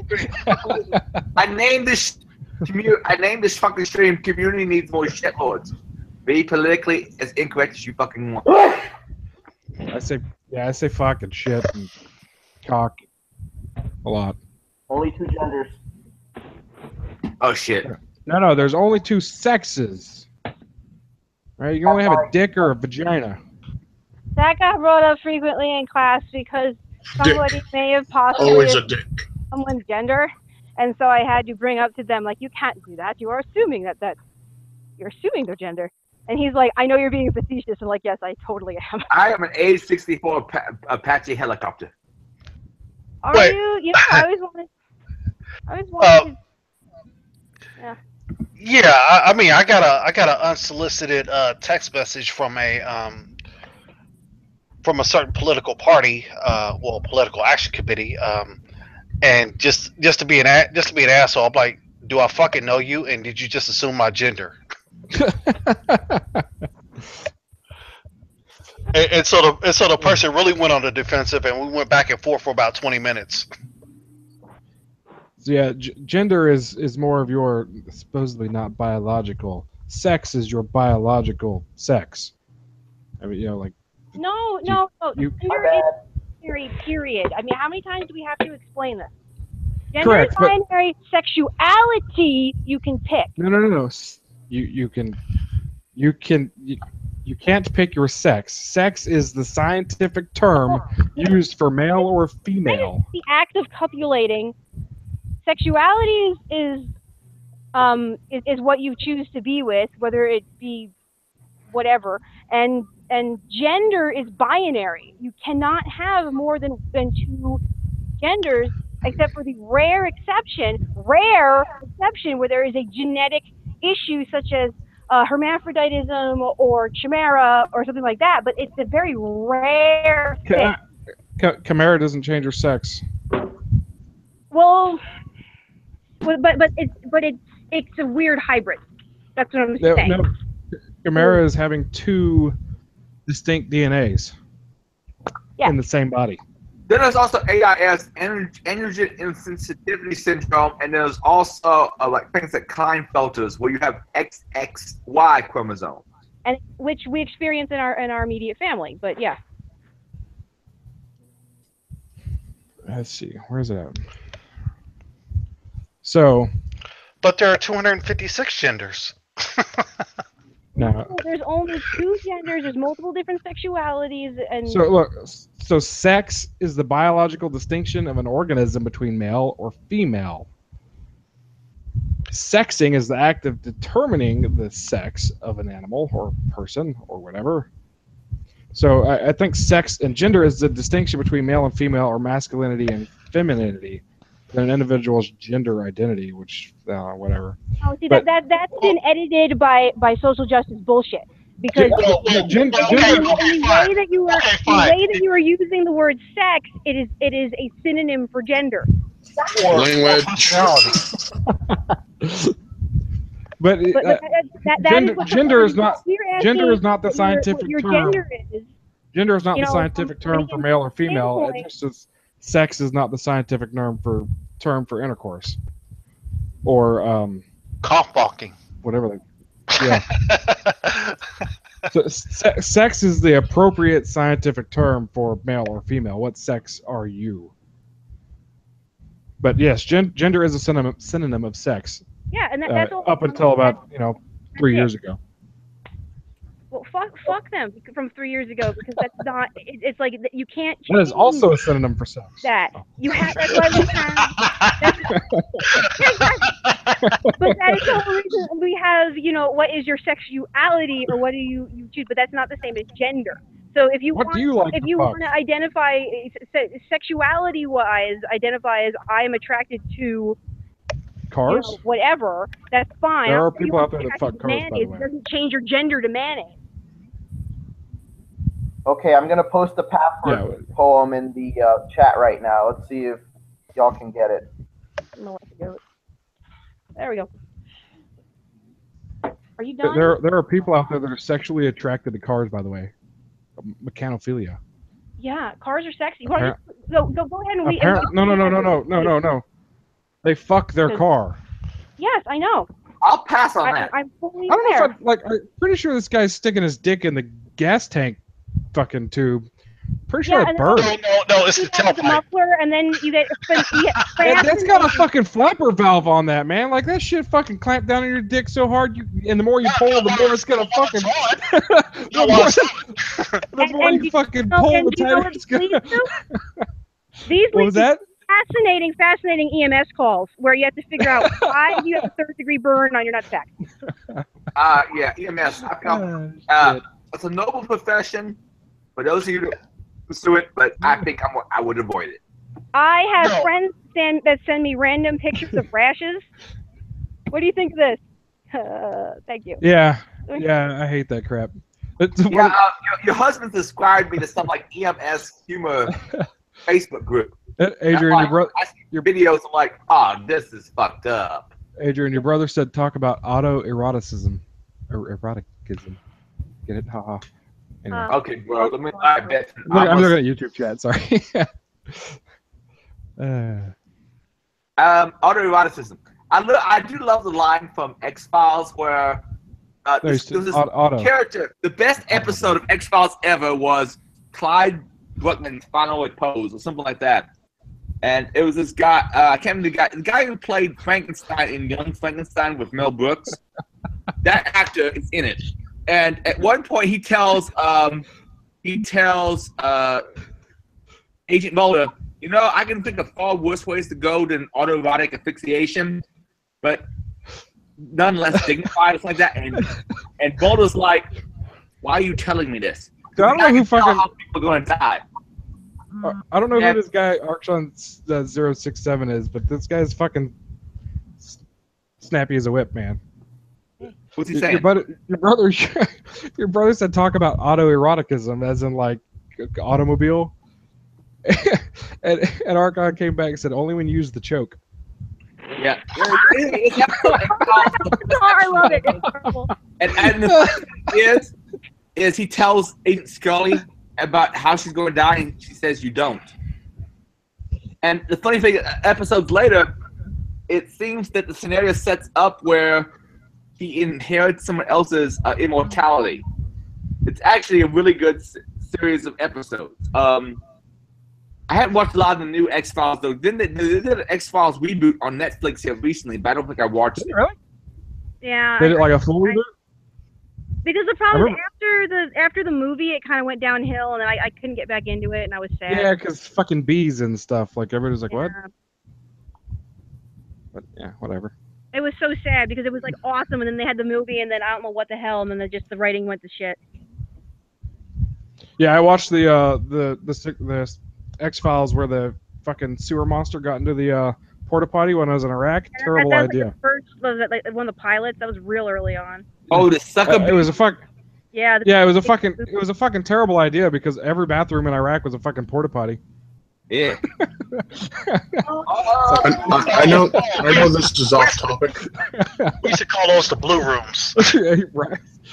Man, I know this fucking... Go ahead. Off topic, but I enjoyed Millennium more than. Some of Millennium was good, but it's like 3 different series because every season had a different showrunner. So it was weird. And I really do like that actor. What is his name? Lance Henriksen. Yeah, Lance Henderson's fucking awesome. But every fucking season of that was like a slightly separate series.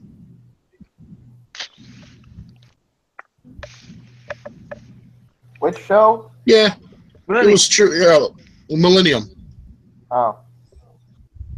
I still enjoyed it though. What if I seen that one? I didn't get into that. I used to watch the Lone Gunman when that was on a bit. We predated the whole 9/11 thing and predicted it. Yeah. And yeah, but it's already been attempted 3 times before 9/11 happened.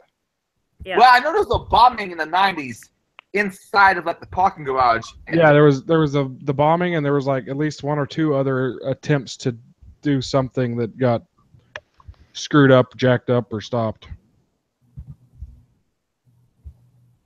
So yeah, they've been after the freaking Twin Towers for a long time before they finally succeeded. Mhm. And now everyone, yeah.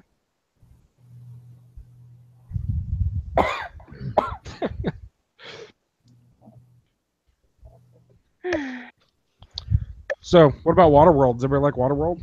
Good movie, right? Oh, fuck that movie. The book was so much better. Waterworld was that bad? Yeah, Waterworld was great, man. Waterworld was fun though.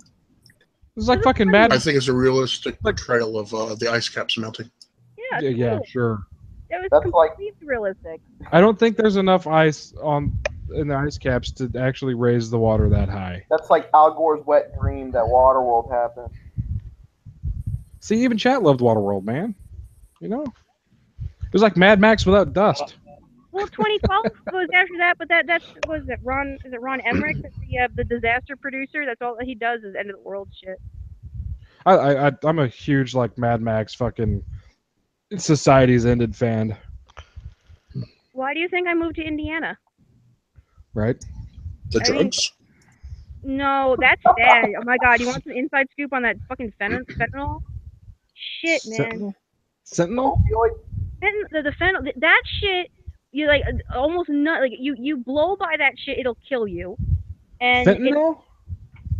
It's a new street drug that's out that we took. Matt had a patient up that long. 5 doses of Narcan. They shot her with the EpiPen. They did like everything they possibly could. Bagged her CPR. We could not bring her back because it's such a. She OD'd and it was gone. Fentanyl's a What is it pronounced? Fentanyl. Fentanyl. Fentanyl is a sedative and painkiller. Yeah. It comes in a popsicle form, or it comes in a lollipop form. But it's a new opiate that apparently has become extremely popular in Indiana. It's been out probably 5 years at least, but it's extremely high concentration. So it's here now, and it's bad. Yeah, it comes in like Narcan doesn't do shit. The Dinoxolone doesn't do shit. Then it's not an opiate then, right? Because Narcan's for morphine overdoses. No, it's that strong. It doesn't do anything. Yeah, but Narcan like binds to it and breaks it down. Yes, but this shit is that strong that the Narcan. Give more Narcan. It's stronger than no, but that's 5 doses and an epi and a direct shot of epi when the paramedics got there didn't do shit. Yeah, just treat it like it's a fucking like it's a nerve agent exposure, and just keep going until they come back, or not at all. No, because wait, you're just wasting doses. Yeah, Narcan's cheap. It doesn't matter because it comes to a point they don't come back, and then the coroner's there, and then you gotta wait for the coroner.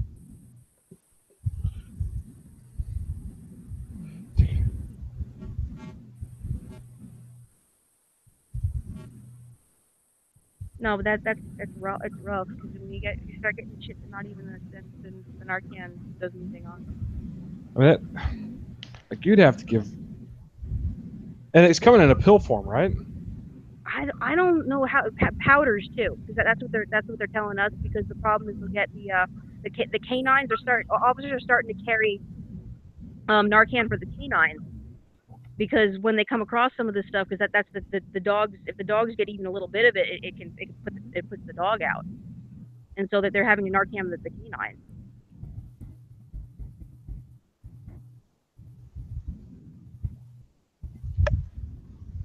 Oh, fuck! No wonder fucking stuff doesn't work. It's fentanyl-laced heroin. Yeah, it's hardcore. It doesn't. Yeah. It's in Georgia as well. Yep. It's really been bad. Like if you cross-reference that with, I think it's Jasper and Jasper, Indiana. Yeah, but now it's up here. Now it's in Lawrence County and Monroe County. The one I saw for Georgia though is like they were holding a pill and it says fucking it says what do you call it on it? Well, yeah, one of them does, but they're crushing it up and doing other shit with it. No. It says what's the Percocet? It says Percocet on it. Well, it's a picture from the media. The media is a bunch of morons. It's a yellow round pill and it says Percocet across it. Just for everyone's fucking knowledge, Percocet is not an oblong orange pill that says Percocet. It is a round blue pill that comes in a fucking gum-like dispenser.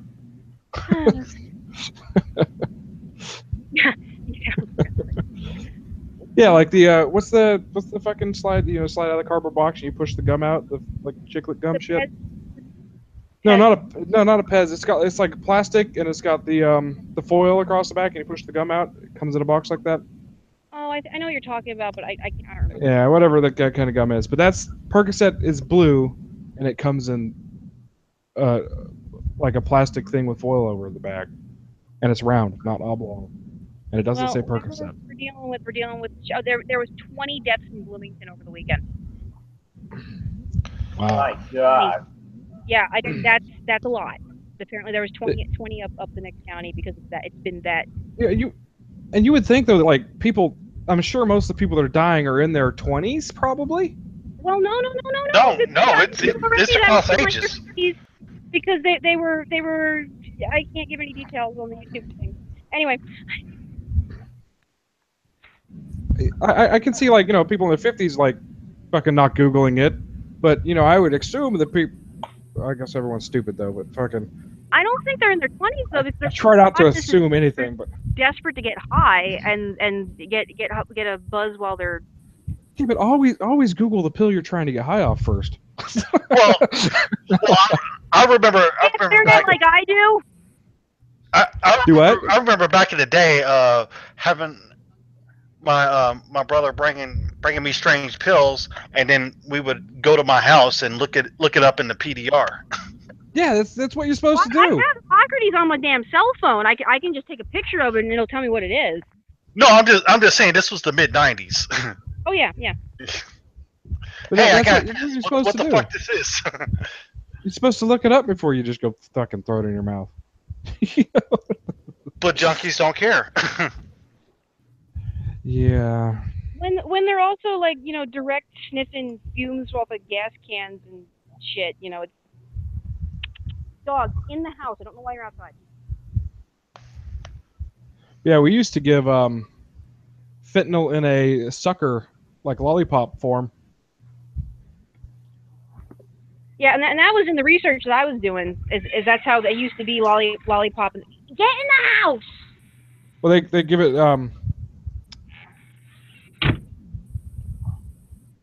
it's a medical. I'm in the house. It's not an actual. I'm in the house. It's not an actual lollipop, but it's like they call it the lollipop form. But it's we would tape it to their finger and then stick it in their mouth, and when they pass out, they pull the thing out of their mouth so they weren't getting any more of the dosage until they wake up and then stick it back in their mouth. Well, ladies and gentlemen, we are at least the 3-hour mark. Does anybody have any last words before I get ready to go to sleep so I can wake up and do some work in the morning? What about Deviant Olaf? Oh man, I'm not sure what the fuck his tweets meant. Only a matter of time before he applies for gender reassignment surgery. Hey, you know, as long as I can have his cool freaking flash suppressor shot glasses he had at DerbyCon last year, you know. Hey, who's doing what? Shit. It's real quick to send it to. Damn it! I have to find the fucking tweet to send it. I'm still on my cell phone, so I'll have to look. Just to look at Irongeeks. Didn't you retweeted it? Didn't you? I don't know if I retweeted it. No. Was that thing from earlier in the other thread? No. You put it in one of the threads though, right? I put it in earlier in one of the. Yes. Oh yeah, I remember. I was skimming that earlier. You guys were talking about it between trying to help the thing. Total cuck. Deviant's real name. That's what we should be talking about. Deviant's real name. I know people know it. The funny thing is that I read it and I imagine him like saying it in like a really whiny voice and stuff. I'm like, wow, that's totally fucking cuck. Yeah, when I met him, he was an alright guy. Like, I don't know about. He seems like a normal guy in person, but then I don't know, man. Yeah, I mean, of course he was trash too. But I mean, I sat there and talked to him for like an hour, like maybe 2 hours. Him and a couple other guys at DerbyCon in a really neat location with some good whiskey, and you know, everyone was seeming kind of cool and nice, and like nobody was all. You know, I said fuck as much as I wanted to, and nobody cared. You know. Yeah. Well, no, if that makes her happier, you know. So if you're a dude and you sex change to a girl and you marry a girl that sex changed to a guy, are you gay? Crap for gay. Do what? If they love each other, it shouldn't matter. No, to be honest, I don't fucking care what anyone wants to do. What do you call them at that point? I just get pissed when they try to impress it on top of me. I'm just wondering how I should label this thing. Just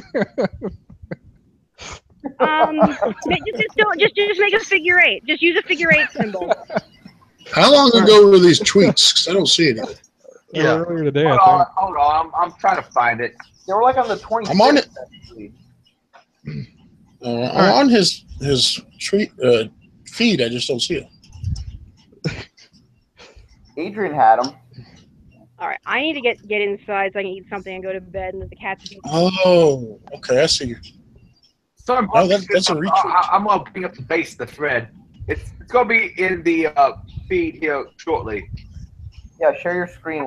I'll pop over to the chat, but I need to chat right now. Okay. Yo, I can't see it on my phone. That's the thing, and I have to do one or the other. Yeah, and the kid's still up, so I gotta shut you guys off if I go in the house. Oh, okay. Yeah. I promise I won't cuss. Yeah, I can't make that promise. I'm still working on that one. My kid's gonna be a potty. What's the new Hangouts for? What new Hangouts? What is she watching? Adrian posted another Hangouts. What's the new Hangouts for? No, sorry, the Twitter. The Twitter, I just. Okay. The Twitter's the one you want to look at. Yeah, click the Twitter one. It's funny. How long have it been on for? I didn't know if you were quitting this video and opening up a new room for some reason. No, it's the same room. Oh yeah, it was about the Sargon thing. So is Caitlyn Jenner straight?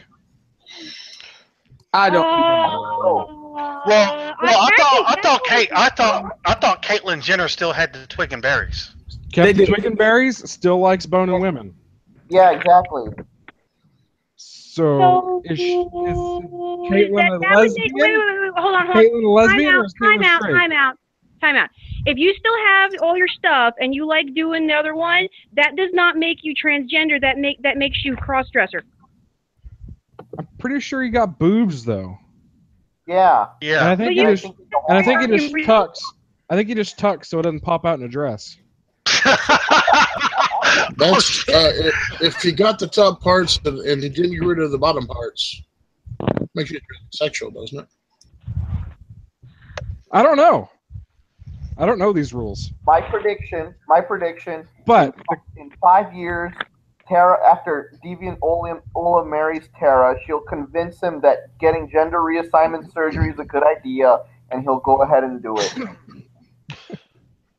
That'd be terrible. I'm and they'll both be feminists together. Chris, you spoke at the beginning of the talk, and you spoke at the end, and I don't know how else to end it with that. Damn.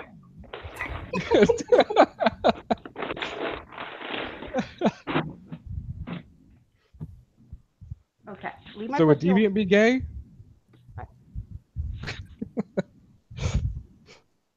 I don't know. So, wait, Deviant? Who's Deviant? If he had gender assignment surgery. Gender reassignment. Yeah, that word. Right? Yeah. And he stayed married to Tara. Right. Would he be a lesbian? Together. Derbycon? Well, would they be scissoring or would they be, I don't know, maybe. Well, I mean, if he has a surgery, I mean, they would have to, scissor or do whatever, but I'm not. So he's trying to get himself tucked and laned. I don't know.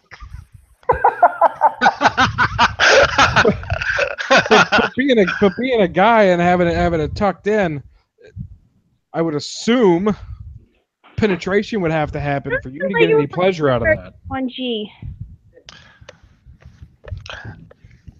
Because all your shit's on the, you don't have that thing that women have that, Ted Cruz doesn't know what it is.